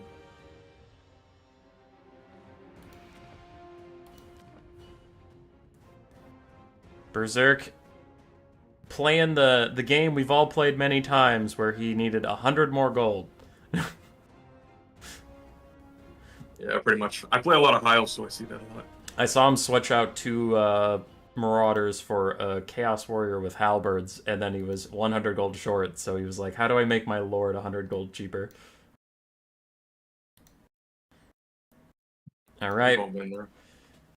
That's, honestly, that Kislev build is scarily similar to the Kislev build we saw lose to the Demons of Chaos. Yeah, I'm not too sure about it, but of course Alfredino is a more experienced player than me, so maybe he knows something I don't, but yeah, I definitely am surprised to not see Griffin Legion there.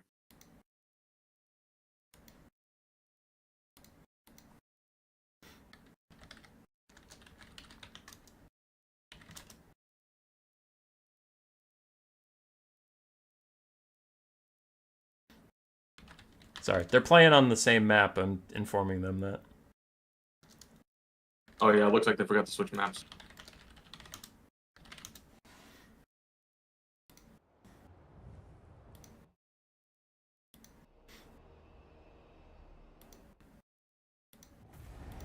Alright, we're loading up onto the correct map. Same builds. Players are taking the same exact builds. We're going to Galbaraz for Game 3. Yeah, someone in chat said the more units you have, the more Buyer Blood procs you get, which is true, but you also still need to do damage to win. It's not just about holding.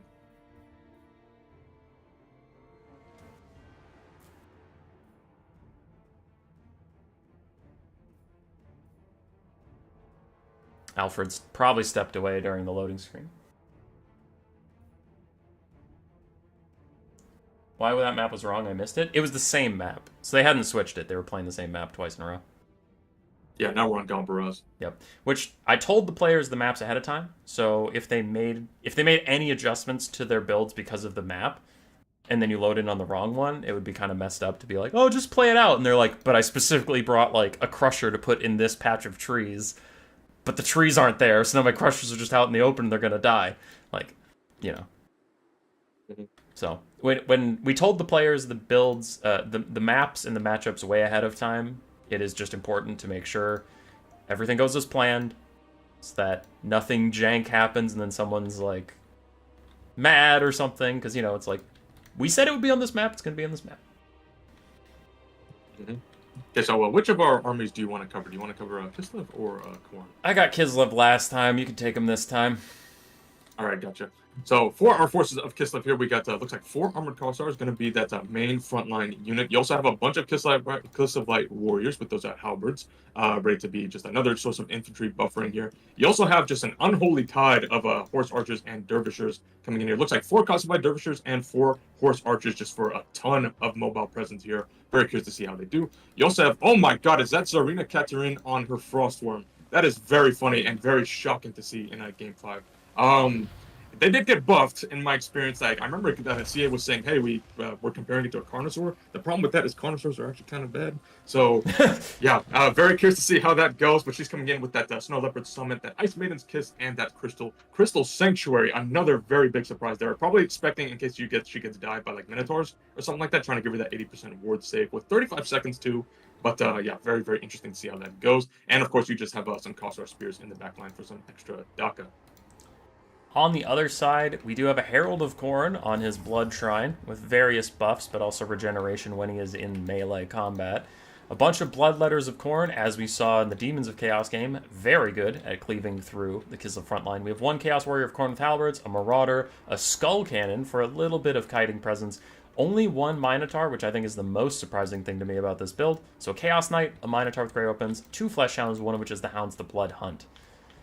But, I wonder how the Skull Cannon will do. It is a decent little kite tool, but with only 12 ammunition, it does eventually have to get into melee to get replenished ammunition, which means it's, like, not truly kite, because eventually you're going to have to go and involve yourself in the melee.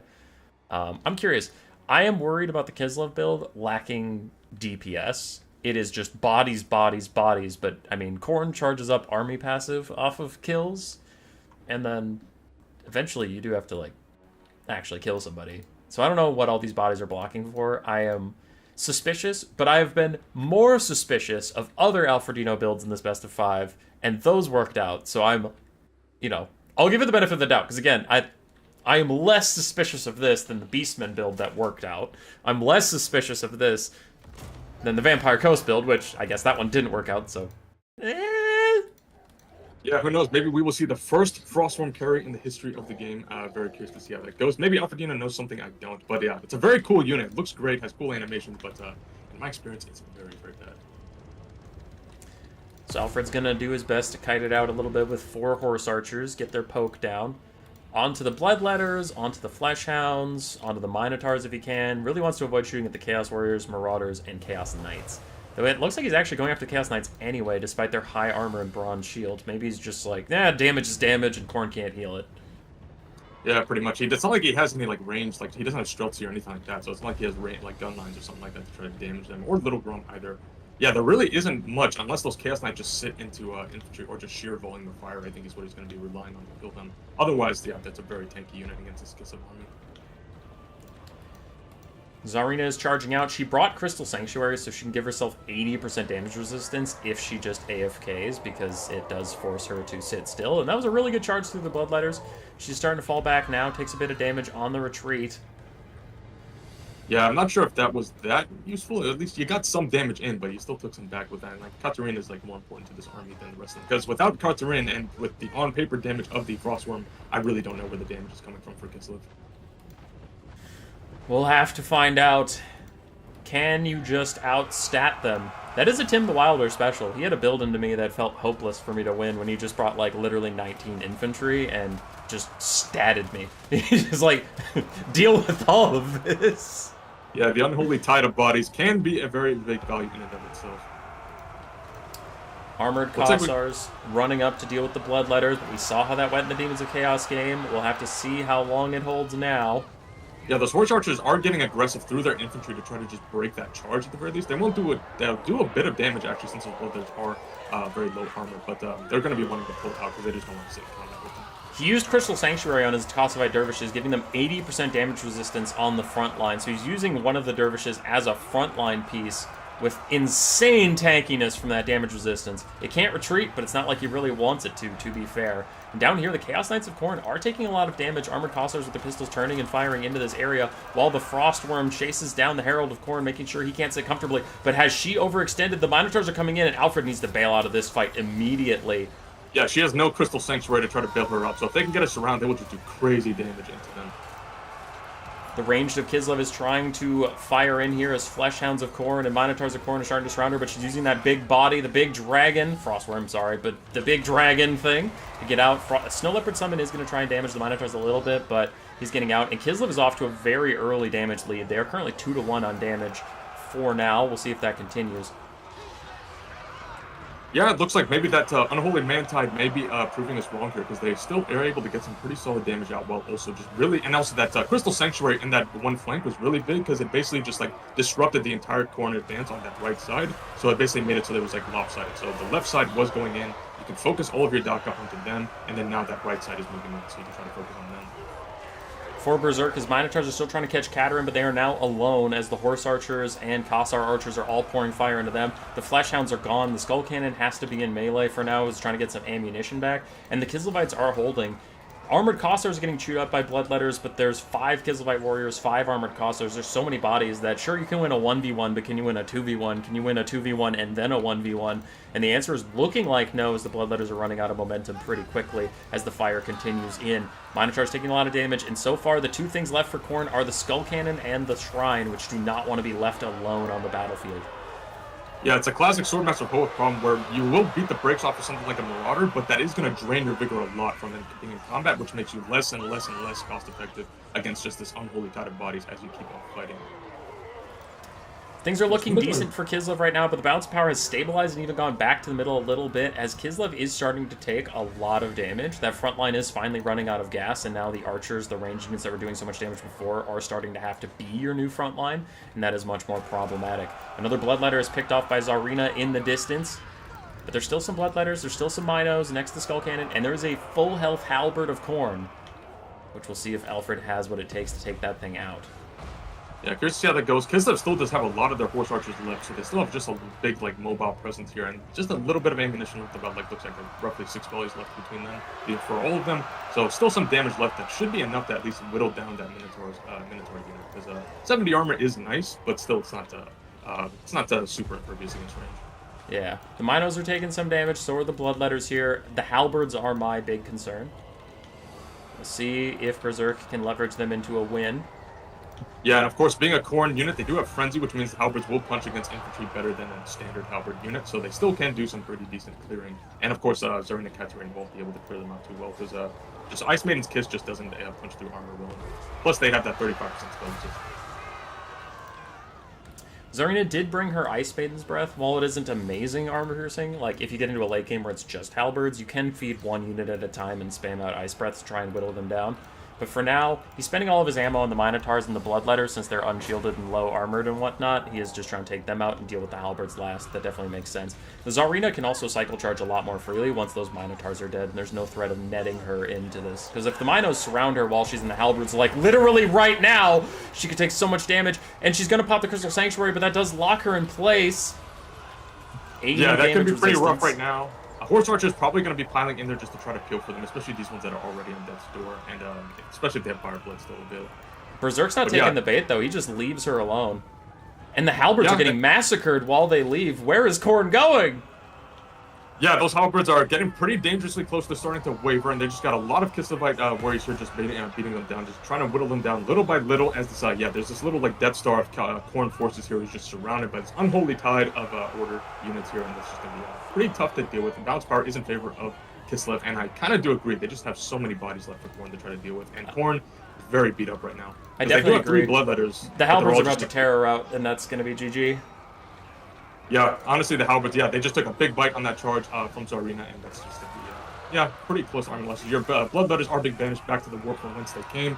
Minotaurs are very, very beat up. Honestly, just like keep on cycle charging them with the Dervishers, and you can get some work in.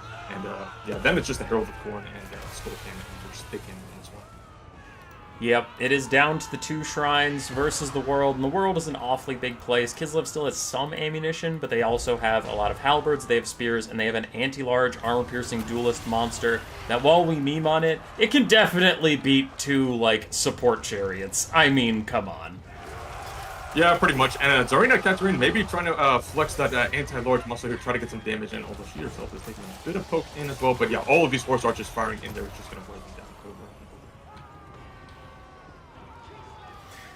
Iceworm did not get a lot of value, but it did just be tanky, and with another Crystal Sanctuary, 80% more damage resistance as it sits in fight. It can't move, but it's not meant to. It's just holding things here in place for now while the archers fire in.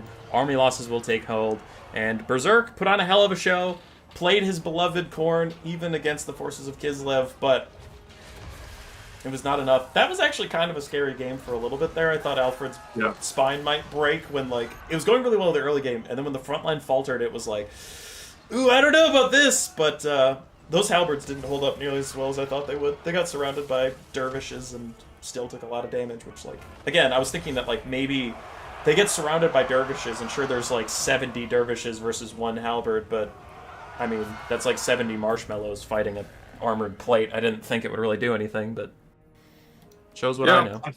Unfortunately, Berserk did go out, but if you are going to go out, what better way to go out than going for the Blood God against the mighty Kislev? A proper big boy loss there. Berserk shared a screenshot of how close he was to a Sword of Khorne.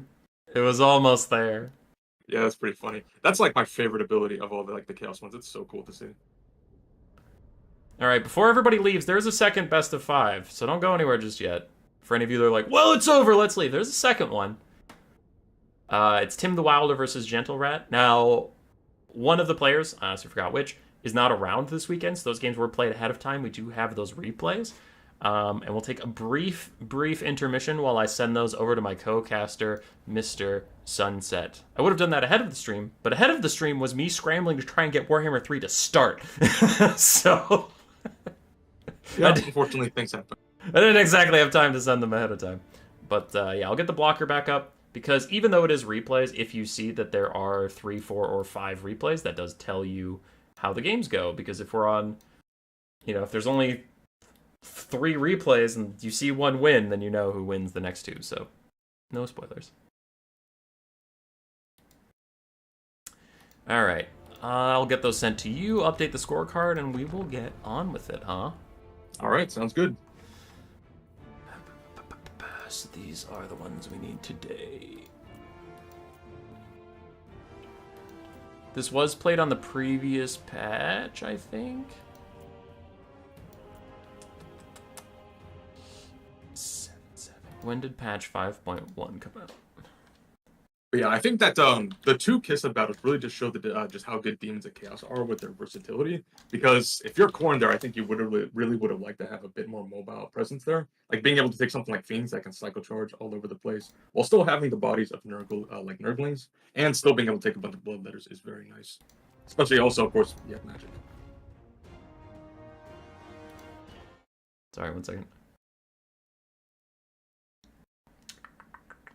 5 days ago. Where are my maths? Hotfix 5.1.5. Okay, so I'm curious. Do you have the option to roll back, or is that just me? I can roll back. I got an exit from my game, so do I need to roll back? Yes, because they played on the previous patch, and no spoilers, but there are Deepwood Scouts involved, which Deepwood Scouts got nerfed, so that replay would be broken. So gotcha. We can update and just recap that best of 5, and then maybe think about what's coming up next and do some minor speculation. But yes, please roll back to 5.1 basic. Yeah, rolling back right now, just updating. Yeah. All right, 5.1.0. Cool. So that'll get updated. I'll send you the replay thingy. Mm-hmm. Why is that open? What's happening? What is going on? Okay. I believe it's these replays. Send them to you. Boop. All right, you have those. So yeah, it kind of went as expected. Kinda. I mean, what Khorne Kislev, I predicted from the start that Khorne would have a tough time. Demons of Chaos Kislev, I was wrong. Looking at that matchup, I was just like, oh, I feel like Kislev's gonna win here. Empire, it's hard to predict because it's literally a mirror match. VP Beastmen, I'd rather be Beastmen's. Beastmen won it. And then Tomb King's Beastmen, I'd rather be Beastmen, and Beastmen won it. But with the builds, I definitely didn't expect Alfred to win that one. Yeah, that was that Kislev build definitely did prove me wrong, because I was just wondering, hey, how are they gonna actually damage anything? But yeah, they found a way to just through attrition, just to grind down that Khorne army.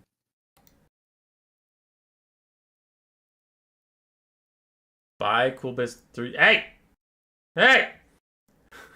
Quit trying to leave. We're just updating for the second one. We'll have Tim the Wilder and Gentle Rat in just a second here. I'm already halfway. Yeah, we're patching right now. We're almost there. Just my computer just trying to chug along. Do an ad break, otherwise I'll do it. An ad for what? Tomorrow at the same time, we'll be streaming with Tactical Lich. That is already up on the channel if you're wondering about the countdown. We'll do the bottom 2. Surgroot versus Segos, and Sipa versus Stingers. Tomorrow, same time and place. And then a week from today, again the same time, same start time, we will have top 4 on CA's channel, Total War Official, which we now know will be Alfredino versus Blank, and then Blank versus Blank, and then the finals. Also, for a shameless plug, I have posted a link to my channel in the chat in case you guys are interested in taking a look there and maybe even subscribing. Would be much appreciated. Of course, yeah, just as usual, I just put out a lot of Total War multiplayer content, pretty much replays every day or every other day for the most part. And I host tournaments every Thursday and Friday at 12 p.m. noon Pacific time. Yeah, you've been doing some conquest stuff, some single lord stuff, if I remember correctly. Friday night fights. Yeah, Thursday is a single lord tournament, and Friday night fights are just a pretty standard one. It's usually just a best of one for all of it. Till the finals, you get a best of three. Mm-hmm. And yeah, we've been doing a lot of conquest mode tournaments lately, mostly just trying to just take the tournament for a spin. And it is pretty interesting, at least, to see that compared to land battles. Yeah, it's different.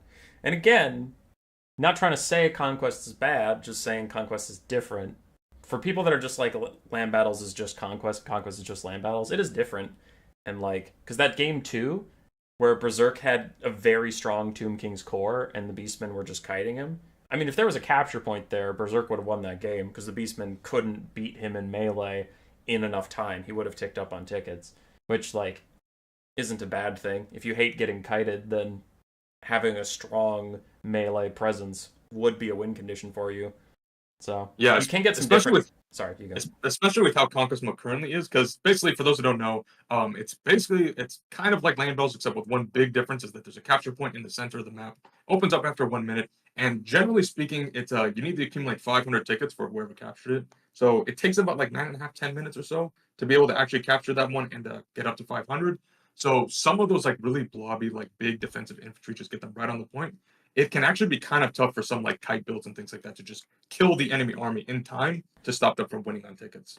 Which can be interesting. Like, you know, oh, in conquest mode, Warriors of Chaos and maybe like just making this up, but like Warriors of Chaos, Wood Elves, and Kislev are the meta. While in land battles, it's like Kislev, Bretonia, and Beastmen, where it's like, you know, you can just get some different strategies, you can get some different stuff going, which isn't a bad thing. If a patch goes for a long time, the meta gets really frickin' stale.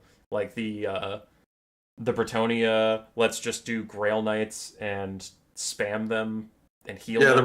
The regrowth Earthblood meta, yeah. Yeah, but that's weaker on Conquest. See, I get to say nice things about Conquest sometimes, guys. Is that would be weaker on Conquest, because if you back off to heal, your opponent's just sitting on the point like, all right, I'll take the point. So true, although I will say that Canby is kind of doing some heavy lifting there, because I do think Conquest mode would still need some tweaks. Like increasing the ticket amount, I think would be oh, for sure. It needs some tweaks, but it just released. I mean, it's not going to be... Yeah, exactly. And also, perfect. I do think this is just another one. I think that like when the point is being contested, if the tickets just stop accumulating, I think that also would be a huge change. Just like those two alone would really improve it a lot. Scott MC, you joined halfway through. We are about to start the second best of 5. My update just finished. This one was played ahead of time, and it was before the patch 5.1.1. And one of the games has Deepwood Scouts in it, so that replay is broken because the Deepwood Scouts got nerfed on that patch. So we just have to... We had to roll back to a previous patch to cast this best of 5. So, you did not miss anything. I'm loading up right now. Tequila will be along shortly if he's not already here. Yeah, I am ready. I think our first match is going to be Hiles versus Khorne, which should be very cool. All right, let me figure out... And while you're doing that, I'm going to just get some water really quick. I'll be right back. Sounds good. I'm ready to hit start whenever, chat. I'm just updating the scoreboard so that the people are in the right locations, and it looks like I saved the version of the replays that Tim sent me. Both players did send me replays. And I did manage to avoid spoilers. I do not know who won the series. I do know the number of games it is, because obviously I have them. But I actually don't know who will be facing Alfredino in the semifinals. I'm taking the out of Gentle Rat's name because it fits better. But I will wait for Tequila to come back. And we'll get into game 1. And just so you don't have to keep looking at a blocker, I will at least load into game 1 so we can get rid of that. But I'll wait for Tequila before I start casting or anything. One conquest has contestation will not be meaningfully different, easy to play around. Beemaster? Possibly. I still think just the concept of a point, like that game with Berserk and Alfredino. Alfredino didn't have any melee units he could sacrifice to contest the point. He had purely archers. and then his Minotaurs were so wounded they couldn't contest the point. They were just around. His Minotaurs were just around to peel for the archers if they needed them, but they didn't have enough health to sit on the point. So I think Conquest, once it gets contestation of the points, and I would say maybe like 700 tickets instead of 500, I think it'll be really solid, and I think the meta will be not that different, but I do think it'll be different, and I don't think that's bad. Like, I don't know. Right now, like I have a replay that I could send you that would absolutely show you the problems with Conquest mode right now. I can probably send it later if I remember. So I loaded in and paused at 5 seconds. Yeah, I loaded in and paused at 5 seconds, but I just want to finish my point on Conquest mode. Like, I don't know, dude. Metas get really stale, so I think if Conquest mode, if they just focus on making it really fun and awesome, which I think point contestation and increased tickets would make it really fun and awesome, I think that's more important than like really trying to make sure that it's exactly like land battles but with a point, because it's like, I don't know. Currently, it serves a nice function for someone like me, where I hate getting kited. I hate it. Right? I can cast kite, and I can appreciate kite, and I can appreciate the skill it takes to kite someone, but I hate getting kited. And then it's like, all right, well, Conquest mode currently for quick battles, it's much faster and simpler to play, and I can't get kited.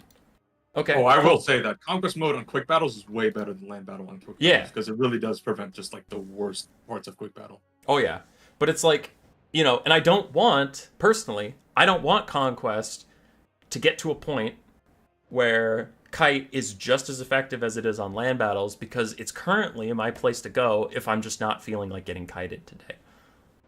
Yeah, so it's like, I like that it might provide a different meta, and I kind of hope it doesn't just replicate land battles, because then there is no point to like one or the other, you know what I mean? Where it's like, if it ends up somehow perfectly replacing land battles, then we're back to having 2 game modes instead of having 3. And I personally am just like, oh, well then we lost 33% of the fun, because it's like, currently the variety can be pretty nice. Yeah, currently it's like, I like land battles better if I'm in a really good mood and I'm playing like a buddy, but I like Conquest mode better if I'm just playing a game before bed. I don't want to deal with anything. Let's just play some Conquest mode, and it'll handle itself. So, yeah, I think with the point contesting and 700 tickets, that'll be peak. Also, getting rid of that stupid bug with the replays, where if you manually increase the tickets, the replay doesn't. Yeah, pretty much. Yeah, that's pretty funny. Although there is a mod to try to fix that. I used that for my last tournament so I can cast some replays at least, which is pretty nice. Can you let Sunset set me up with that? Can we let Sunset talk a bit more? I think we're all tired of screeching out, man. Worst Professor, thanks for $5, and I will let him talk because I need to go get water. So Tequila Sunset, I will put the screen in the middle. You want to talk about the 2 builds while I run away? Sure, I got you. So going into our high elf build, first of all, we got looks like they're set up nice and just chilling on this hill here, and we got looks like a blob of like a Silver Guard coming in here. That's gonna be very, very cool. Very, very stalwart infantry unit. These guys are basically just like, if you ever played like Rome 2 or something like that, these guys are basically your Triari. 75 armor, good armor values, silver shields, really good leadership, expert charge defense, and really high combat stats. These are in a high elf unit after all. So yeah, really, really good at holding the line. You also got a couple spearmen on the flanks. In the center, it looks like of this box, it looks like you got 5 Lothern Sea Guard, and including Towns of Torquilata for that stacking that flammable effect to try to get some fire damage out there. And in the center, also you have the White Knights of Trace backing them up. Otherwise, you also have the Fireborn. So the Fireborn took some proper big boy buffs in this recent patch. They basically just flipped their damage split, so now they're majority armor piercing. These guys are very, very strong. It's very, very nice to see. The some of the most elite cavalry in the lore playing like an elite cavalry unit. It's very nice. We also have looks like 3 Illyrian Reaver archers. In my opinion, some of the best light cavalry in the game. Just excellent combat stats for a skirmisher unit, while also providing some pretty solid poke and from range, and also that 92 speed is going to be very, very nice, like chasing off routing units and just cycle charging with them as well, which is pretty solid stuff. And up top side, you got On an Eagle and Archmage of Life coming in with Earthblood and Flesh to Stone. That Earthblood in particular is probably going to just be spamming that onto the Fireborn, onto this buff to just try to keep them topped up by HP. And Flesh to Stone is going to be really nice onto those Fireborn, because Fireborn already have 20% physical resistance, so that Flesh of Stone beefing them up to 80% against stuff like Minotaurs of Khorne is going to be very nice in those key engagements. And that looks like it's about covered for our High Elf army. Going on to the forces of Khorne, first things first. Hey, I'm back. You. Okay, you got it. You're trying to steal everything, even though I told you to cast both.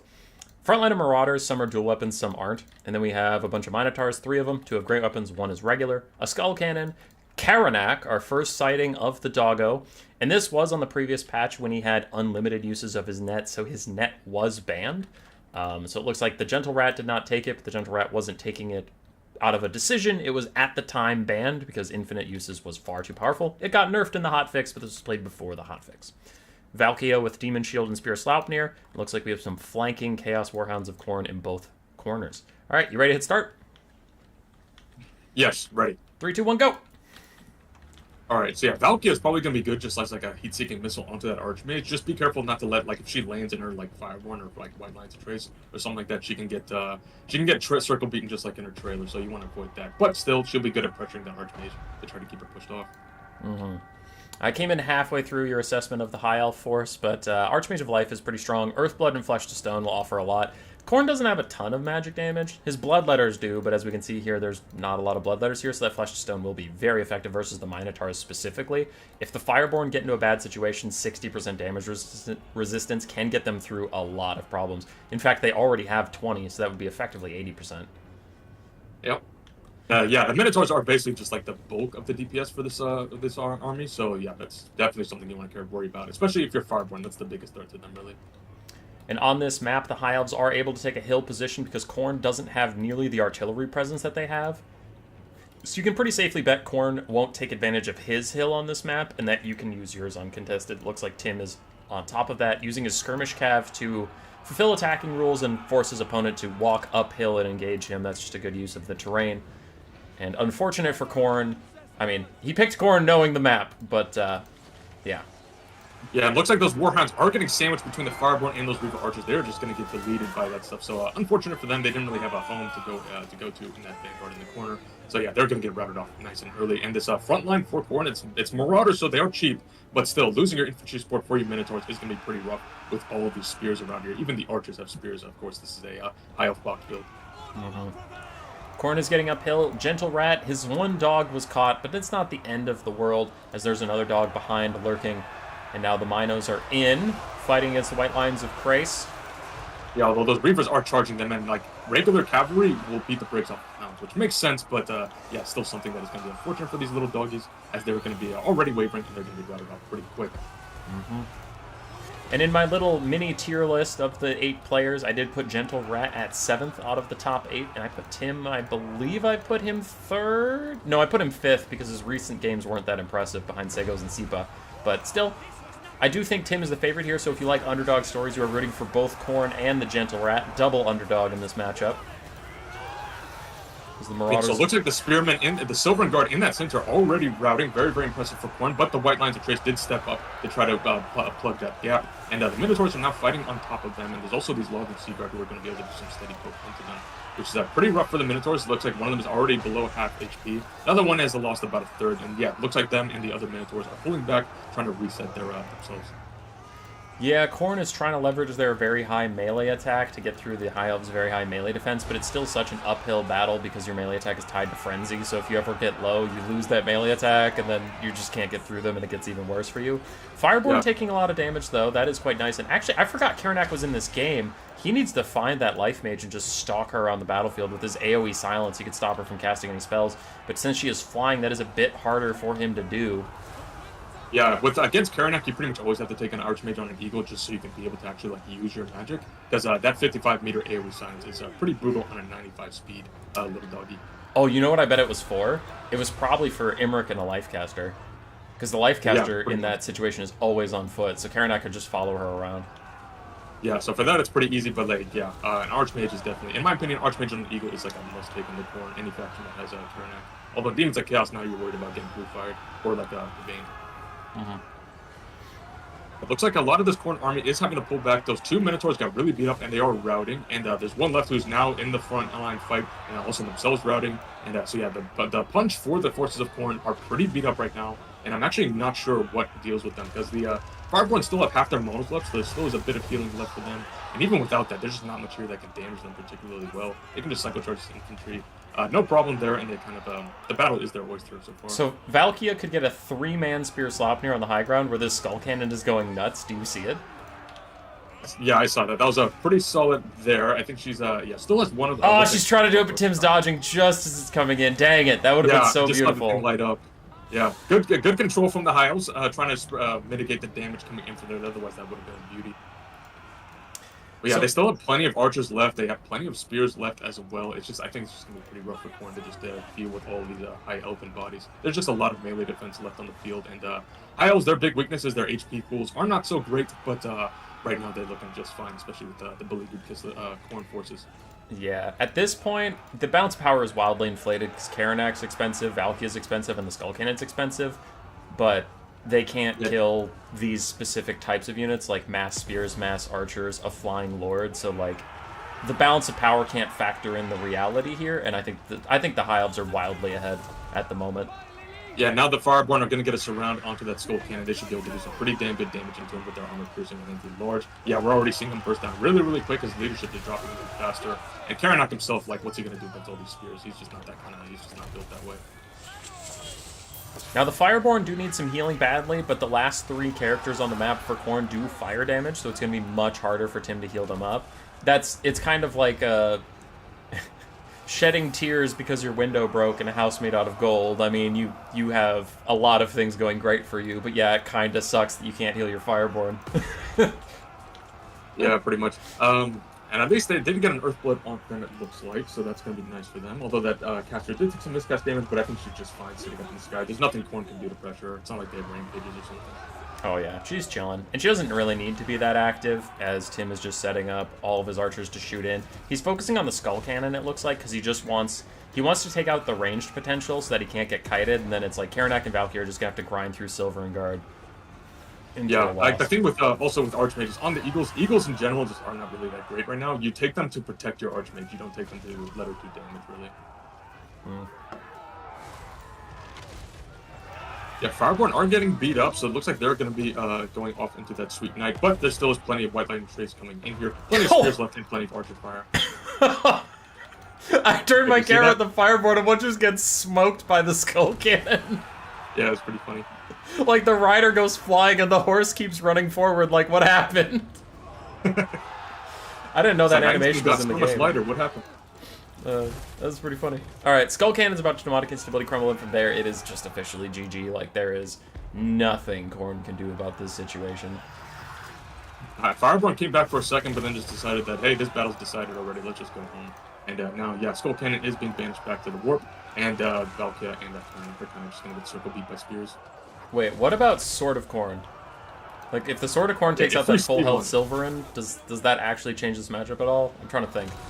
I don't think so, because even Log and Seaguard, first of all, they can just keep shooting, but also, like, they're spears themselves, so it's like, Karanak's large, Valkia is infantry size, but she just can't crowd clear.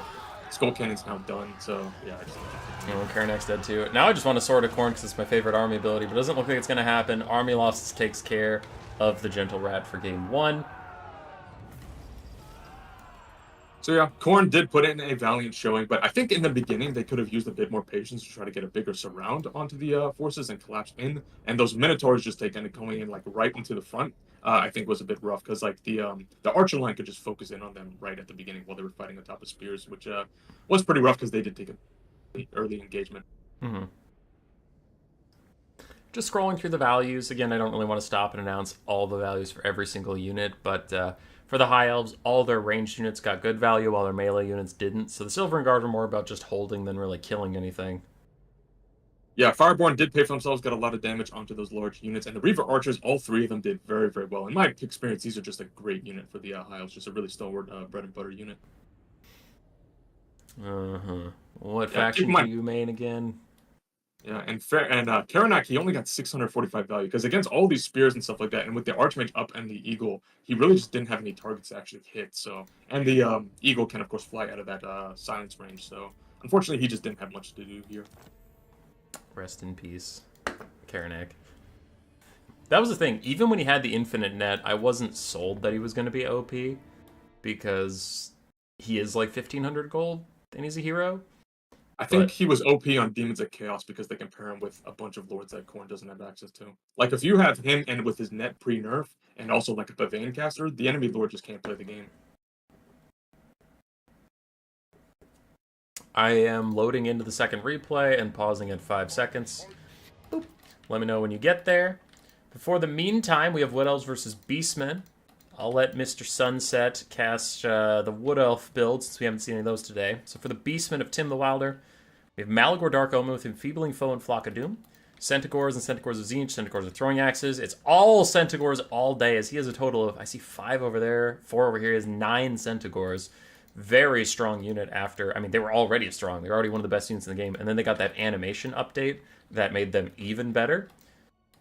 So you do see a lot of them these days. Then a Zongor, Blackhorn's Ravagers, and Goreherd frontline. Goreherd's also got buffs on the recent patch, though I still haven't seen a lot of them, so this is a bit surprising, to be honest. And 1 Ungor Raider, just because I guess you want 1. I don't disagree with it. It is funny to just see 1 trash tier archer. I guess you just had a little bit of money left, but not enough for something you actually wanted, so just get that little fella there. I guess, but like, again, when you see Ungor Raiders, it's either you see none of them or you see like 4. You know, you don't just see 1. Whatever. I assume you're loaded in. How do you feel about the Wood Elves? We have 5 seconds. So looking over the Wood Elf army, it looks like we've got a bunch of Deepwood Scouts with Swift Shiver Shards, fresh off their first round of buffs before the hotfix nerfed their range. So they got beefed up to 180 range, which is exceptional, especially because they fire 2 shots at once. So they just deal a lot of damage. And you also got, for your leadership, we got a Glade Lord just chilling in the forest, looks like on that Stag Mount coming in. And it looks like it's the Glady coming with Erebus of Kronos and Prey of Anathema to set up those ranged snipes. You also have, looks like, some Eternal Guard with shields. They are a bit expensive as far as a quote-unquote chaff unit goes, but that's kind of what you pay for, what you ask for when you take Elves. But yeah, 80 leadership, which is pretty nice, and Silver Shields is pretty solid. And in the back, you got that, looks like a bunch of Wild Riders here. Fresh off some buffs to their speed. Finally, they ended up with, they have 90 speed. It was a little bit weird that they were barely faster than Heavy Cavalry, but still nice that they finally got buffed. Wild Hunters of Kronos also themselves got the Fireborn treatment. Now they're majority armor piercing. They hit very, very hard, so you really need to be careful against them. But they also are still very squishy, so you just need to be careful using them. But yeah, 4 Wild Riders here, curious to see how well they do. They have their work cut out for them for this Beastman army, but we'll see how they go. And you have a Spellsinger of Life coming in with, looks like just going all in on healing with Regrowth and Earthblood. Try to keep these units topped up. And this is the game we went back to the previous patch 4s, because with 4 Deepwood Scouts, that replay was broken on the new patch, since the Deepwood Scout nerfs drastically affected how the game played out. So, you ready to hit start? Oh, we lost Sunset. Yes, I'm ready. All right, 3, 2, 1, go! Okay. So yeah, Swift Shiver Shards are getting some shots into those Zongors. They are silver shielded, and they have those Protoss shields, so that's going to mitigate the damage pretty well, although they still have to get put down, because Swift Shiver Shards just do a lot of damage. But yeah, overall, I wouldn't be surprised if the Widow player just puts them into manual fire mode, because this is a waste of shots. You do want to focus those onto that big contingent of Centaurs. Oh boy, yeah, the Centaurs are going to be tough to deal with. Wild Riders are okay versus Centaurs, but Centaurs are far more cost-effective than Wild Riders are, and you're outnumbered over 2 to 1. Yeah, so that's a problem. Like, one-on-one, they will win, but they won't trade particularly well, and also there's going to be a Centaur just rear charging you no matter what, so that's going to be very, very tough. Centaur's going to get a nice charge onto either Wild Riders or Deepwood Scouts, and they will take either one. They're like, dude, just fight me, I don't care.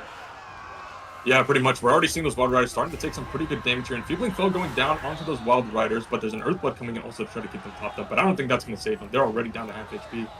Yeah, pretty rough. Centaurs are just such a good cavalry unit, so it's going to be very hard for the Wild Riders to deal with that. That's looking brutal. But the Wild Hunters of Kronos and other guys are trying to peel with that healing support. It's also helping keep the Wild Riders in a fight for a bit longer. The Deepwood Scouts will constantly be firing in, but the mass of Centaurs looks so difficult for this Wood Elf build to deal with. We even have a net out onto 1, but there's so many more.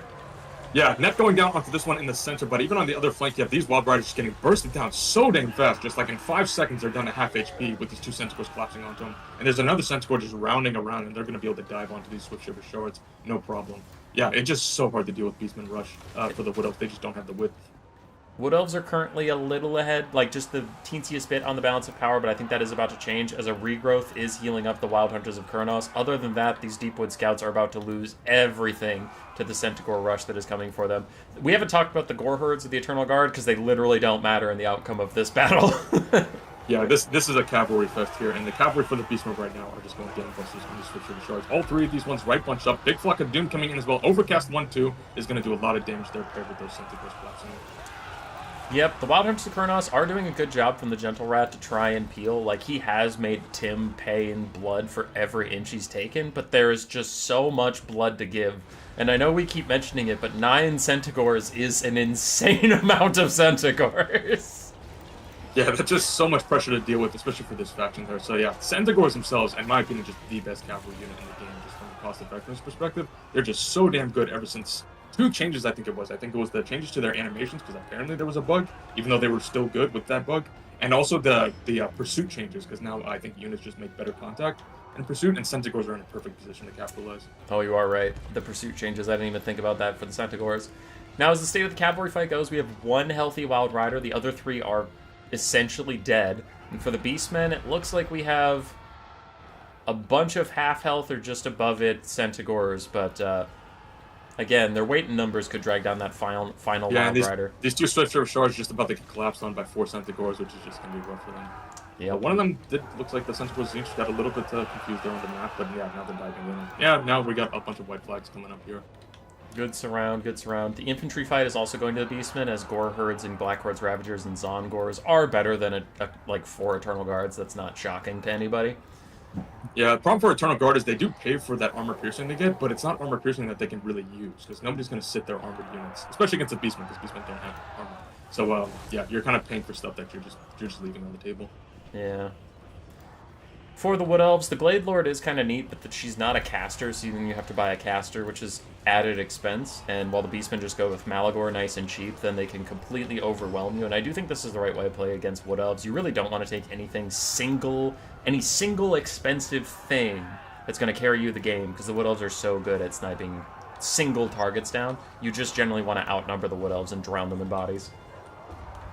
Yeah, pretty much, because there just aren't any good, like, Prey of Anathrema targets here. Because even Malagor, he can just stay out of range if he wants to, or he can wait until the Centaur doesn't compromise everything, and now he can chill here.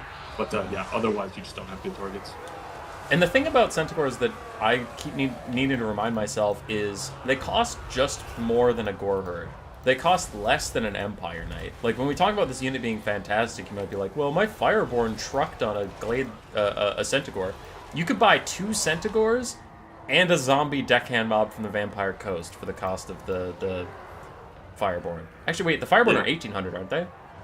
Yeah, 1,800 points, so yeah, it's really just a matter of cost effectiveness. You get 2 Centaurs and then an Ungor Spearman Herd, and you have 50 gold left to go buy yourself an ice cream. Like, Centaurs are chaff, quote-unquote, right? Yeah, they're like supposed to be like cheap, basically like Beastmen Reavers or something like that, but they hit like absolute trucks, and they're just so fast, so with good control, you can do so much with them. Well, Tim putting on a bit of a show, and Flock of Doom getting 2,200 value in a pretty short game for whoever that was earlier, I forgot, that was talking about Flock of Doom. It's not flashy, but it gets a lot of value. Yeah, especially against a build like this where everything is a good target for it, and then they're also just expensive too. Like if you can just pop this on a Wild Rider blob, you will get so much value. So this is the Tim the Wilder that I was tempted to put third behind Alfred or Berserk. But again, the qualifying games to get into the top 8, he didn't look as crisp as I was used to. So that's when I downgraded him to 5th behind Sipa and Segos, who are also both very scary. But if Tim's playing like this, it's too late to change my rankings, but this is a Tim I would think is... Yeah, maybe he was just playing Possum, you know? Got those RTK strats. Yeah, because, like, the games are looking one-sided, and the Gentle Rat is not a bad player at all, but it is, like... At the top levels, if you get a bit of an edge, you can really crowbar leverage it into just a game win. And that's happened both these games, where Gentle Rat has one mistake, and it's like, in game 1, his mistake was the build wasn't quite perfect to deal with the High Elves, and Tim played it perfectly and just slammed him. And then in this game, it's like, okay. I think Wood Elves just don't have the tools to be able to deal with Beastmen. Beastmen can just be so cost effective with so much width. It's basically like, it's almost like they're tailor made to be counter the Wood Elves, in my opinion. Yeah. But again, it's funny though, because like the Beastmen are so strong right now, but in lore they're like the go-to punching bag for Games Workshop. Like every single time they show up, it's basically just to make one of the Order factions look tough. So they just get their ass beat. So yeah, just very funny how Beastmen are now one of the top dogs. Also, you said a swear. Oh, my bad. Sorry about that. They get their butts kicked. That's fine. It's mostly for me so that I get into the habit of not swearing. Which I think I've been doing okay, but I don't fully remember. It's been I haven't noticed anything. If you 2 say hours. something bad, I'll say something worse to try to drown it out. Don't worry. Let's go. All right. Game 3, Gentle Rat up against the wall. Now, the silver lining I could put on this for my boy Gentle Rat is he's used Wood Elves and Khorne. His opponents used High Elves and Beastmen. As far as faction tiers go, Tim has burned better factions. Yeah, true. That is something you can say. Yeah, Gentle Rat's going with the going for the fun factor here. I think he's trying to win the crowd. Gentle Rat, what are you doing? Gentle Rat, what is this? Are you loaded? I don't know. He's not a filthy meta slave, all right? What is? Tim's like, all right, I'll take Dwarves, another S tier faction right now. Gentle Rat's like, bet Chaos Dwarves. Chaos Dwarves, so good. Classic grudge match here. We got the stunties versus the kind of weirder stunties. So yeah, gonna be very funny and interesting to see. Should be pretty fun. I don't believe in it, but in his qualifying game, I didn't believe in his Chaos Dwarves versus Bretonia. I'm at 5 seconds. I didn't believe in his Chaos Dwarves versus Bretonia, and he had a clinically crisp game versus Blood Penguin where he took Zatan the Black and then netted Grail Knights on the charge and cast Flames of Asgore on them and literally deleted the whole unit. It was epic. It was amazing. So maybe I shouldn't doubt this man. Okay, that's a big boy play against Blood Penguin. So yeah, I'm very curious to see what he's got up his sleeve here. Should be very fun. Yeah, I just have to write myself a little note quick. Sorry. And I'm ready at 5 seconds, by the way. Yes. Any either army you want to cover? Is this our first Dwarves of the day? I don't think Alfred or Berserk played it. First Dwarfs of the day. Up to you which one you want to go for. You pick. It's actually our first of both these factions. Alfred and Berserk didn't touch them. I'll take the regular Dwarves. So okay, I'll go the Chaos Dwarves, starting with a front line of Goblin Labors here, ready to die for a shoot, and I got a feeling they will fulfill that purpose. We also have a secondary line of Chaos Dwarves with great weapons, and also some Infernal Ironsworn. Beautiful model on these guys. I love their like blazing helmets and with their heavy crimson armor. Just a very, very cool unit. Those grenades are going to do a ton of damage against infantry units. Even I found against armored infantry, they can do some pretty solid work as well. But yeah, great stats as well, and also the silver shields will be quite nice. In the back line, we've got Hobgoblin Archers. Very interesting to see. In my experience, they are not so hot, but who knows? Maybe the Gentle Rat has some tricks up his sleeves. And we've got flanking them. We've got 2 Infernal Guarded Fireglaives for that armor-piercing mid-range fire. And our Lord is Astrogoth Ironhand coming in, the old man with his little like sort of mobility leg suit. He's coming in with Hellhammer and also I think his only spell is Hellhammer. Looks like, man, my man's really going for broke here with the big boy spell. So that should be pretty cool. Hopefully we can see him get some pretty big casts on that. And that is our Chaos Dwarf army. And for anybody who is very plugged into our tournament scene, you might be like, wait, didn't you limit gyrocopters with the steam guns to 2? Tim brought 4 gyrocopters. This series was played early. That was before this limit came out. There was no rule break here. All right. For the gyrocopter forces, dwarves, definitely not just a gyrocopter faction. We have 4 gyrocopters with steam guns. Their armor-piercing ammunition, of course, is going to be great versus Chaos Dwarves, since, armor. But they'll have to avoid those Infernal Guard of Fireglaives. That straight armor-piercing fire will be much harder for the gyrocopters to dodge than, they're pretty good at dodging archer-type fire. If you see it coming, you can dodge it, but straight-line shots are always much harder to dodge. Dwarf Warriors, Midas Blasting Charges for a front line. Slayers in the back. Double Dwarven Bolt Thrower. Recently buffed up to have 8 models, and people have been quickly realizing how gosh darn strong these guys are. I'm getting on my pedestal. I made a video that said the biggest change of patch 5.1, and it was the bolt throwers going from 4 to 8, and people were like, no, you're being stupid. No, you're dumb. It's this or it's that. And then all of a sudden, people start creeping into my Discord chat like, hey, can you guys limit bolt throwers to 1 or ban them entirely? And I'm like, oh, but I didn't think it was a big change. I thought everybody was calling me an idiot and saying, oh, bolt throwers were a trash unit. They're still a trash unit. Now where are you at? I see you. I don't forget. Okay. Well, the big thing is they have double the health too, so they take longer to kill also and do more damage. So yeah, pretty crazy. They have 8,500 HP. Goddamn. Yes, sir. And then lastly, Belagar Ironhammer. One of my favorite Dwarf Lords before Thoric. After Thoric, it's so hard not to take Thoric because he's pretty much just a caster for very little extra gold. But if you want to go truly wide and as cheap as possible, Bellegar did recently even get a cost decrease. So if you take him on the ground, butt naked, no abilities whatsoever, I think he's only 900 gold, which is a steal for a Dwarven Lord with still 60 melee stats and 450 weapon strength. Bellegar is very good. Thoric is just usually better. So that's why you don't see him a lot, but he is very good. Tim taking him here just to save that extra gold and get more bodies on the field to stop the Chaos Dwarves. Other than that, a couple Corollars, and we're good to go. You ready to hit start? Yes, I'm ready. 3, 2, 1, let's do it. All right, we are underway. I'm guessing those bolt throwers are going to immediately start shooting at the Infernal Irons one because they are artillery, which means they go through those silver shields, and you just really want to start taking out models to try to mitigate how useful those grenades are. I like how Tequila sits there while Human Boy goes off on another rant. You assume Tequila hasn't been watching my channel for, like, years? He knew what he signed up for. Yeah, it's the classic hummus rat play. Yeah. Neither Bellegar nor Thoric are the best Dwarf Lord by a long shot right now. Who is? Who is? He's probably going to say the Demon Slayer. Demon Slayer is very cost effective, I think, but still, I still say Thoric is the best Dwarf Lord. Yeah. I think Rune of Wrath and Ruin is just undervalued. Like, it's so good as a spell. Yeah, just great crowd clearing, and he himself is just so tanky and deceptively good in melee himself. I think a lot of the Dwarf Lords are getting better, but I still just think, like, Thoric is better by enough that you should take him. But I don't think it's...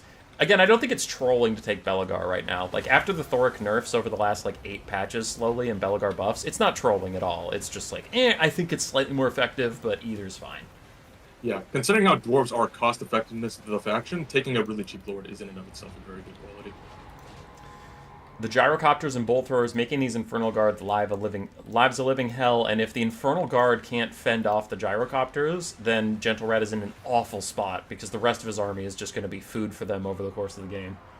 Yeah, these Infernal Guard are very expensive, and one of them is already wavering down to about a third HP, so that is going to be a very rough loss for the Chaos Dwarves, because, yeah, Gyrocopters are insanely powerful right now, so it's going to be very, very hard for them to deal with that, because Hobgoblin Archers just can't deal with them.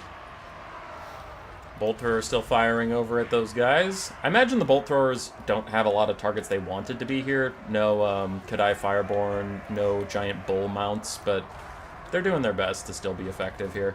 As Astrogoth just dives deep, you see him running after the Bolt Throwers. The Bolt Throwers just abandon their mounts and they're like, run!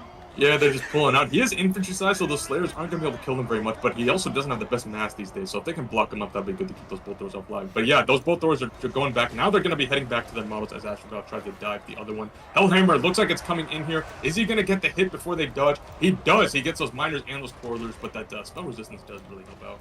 Spell resistance helps out, and I think, did that get buffed for the Dwarves in, like, when they got their rework in the Thrones of Decay? I don't remember, but Hellhammer in general is just kind of a poor man's... pendulum. I don't know, I was forgetting that word. I was like, the swingy one! Yeah, pretty much. Bellegar is chasing down Astrogoth. He's like, no. No, yeah, I don't battle of two legends here. Just trying to run him down. Oh man, he's trying to satisfy the grudge. But poor guy, he is of course going to be slower because Astrogoth is on his vehicle with like a mobility legs thing here. As he dives back into the Bolt Throwers. Who did get back on their mounts. Now, what I'm not covering is in the background. You might be like, what's going on with the Gyrocopters? They are slamming the rest of the Chaos Dwarf army. If you want me to go zoom in on just Gyrocopters murdering a bunch of Chaos Dwarves, we can, but this part's actually interesting. Yeah, the Gyrocopters are just so damn good right now. Chaos Dwarves just don't have anything to deal with them, so unfortunately it's a very sad sight to see a Chaos Dwarf thing. Astrogoth is now surrounded again by Bellegar and all the Slayers. Yeah, Bellegar doing his belt. Astrogoth coming in here doing the spin attacks and stuff like that, looking mighty cool in his animations. But overall, the rest of this fight, like the Hobgoblin Archers are just decimated. You do have Infernal Ironsworn here who are in pretty good shape, but like I just don't know what they're gonna do. Like they just don't have the DPS to just clear out all this stuff while also dealing with the Gyrocopters. Because the Gyrocopters are all like perfectly fine. They'll kill everything besides Bellegar, and then the Gyrocopters will come over and mow them down. Yeah, pretty much. And the funny thing is, Gyrocopters are actually deceptively good in melee, because when CA increased their model count, they kind of didn't notice that they have 66 weapon strength. So they can actually get some pretty solid damage on the charge, surprisingly. Like when I see Gotrek Starbreaker, he's like the best dwarf player around right now. I see him be so aggressive with his Gyrocopters, and it actually does get some solid work done. Yes, sir.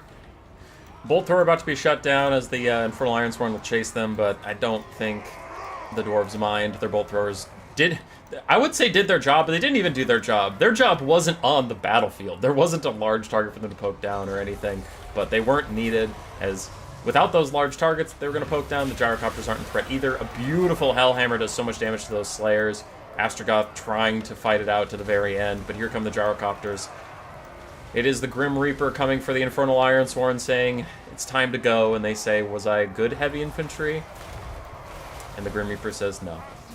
Just no. Yeah, very unfortunate, but yeah, Gyrocopters are basically saying, okay, playtime's over, let's just end this race. Those bombs are doing so much more damage to the Slayers than the Ironsworn. Yeah, it's pretty funny. But, yeah, poor stuff. I guess, you know what, they're trying to be honorable. They're trying to get their Slayer buddies the doom that they seek, I guess.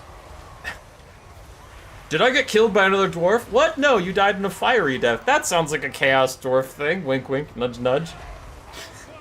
I'm pretty sure it was a steam cannon. Yeah, it's pretty funny. Yeah.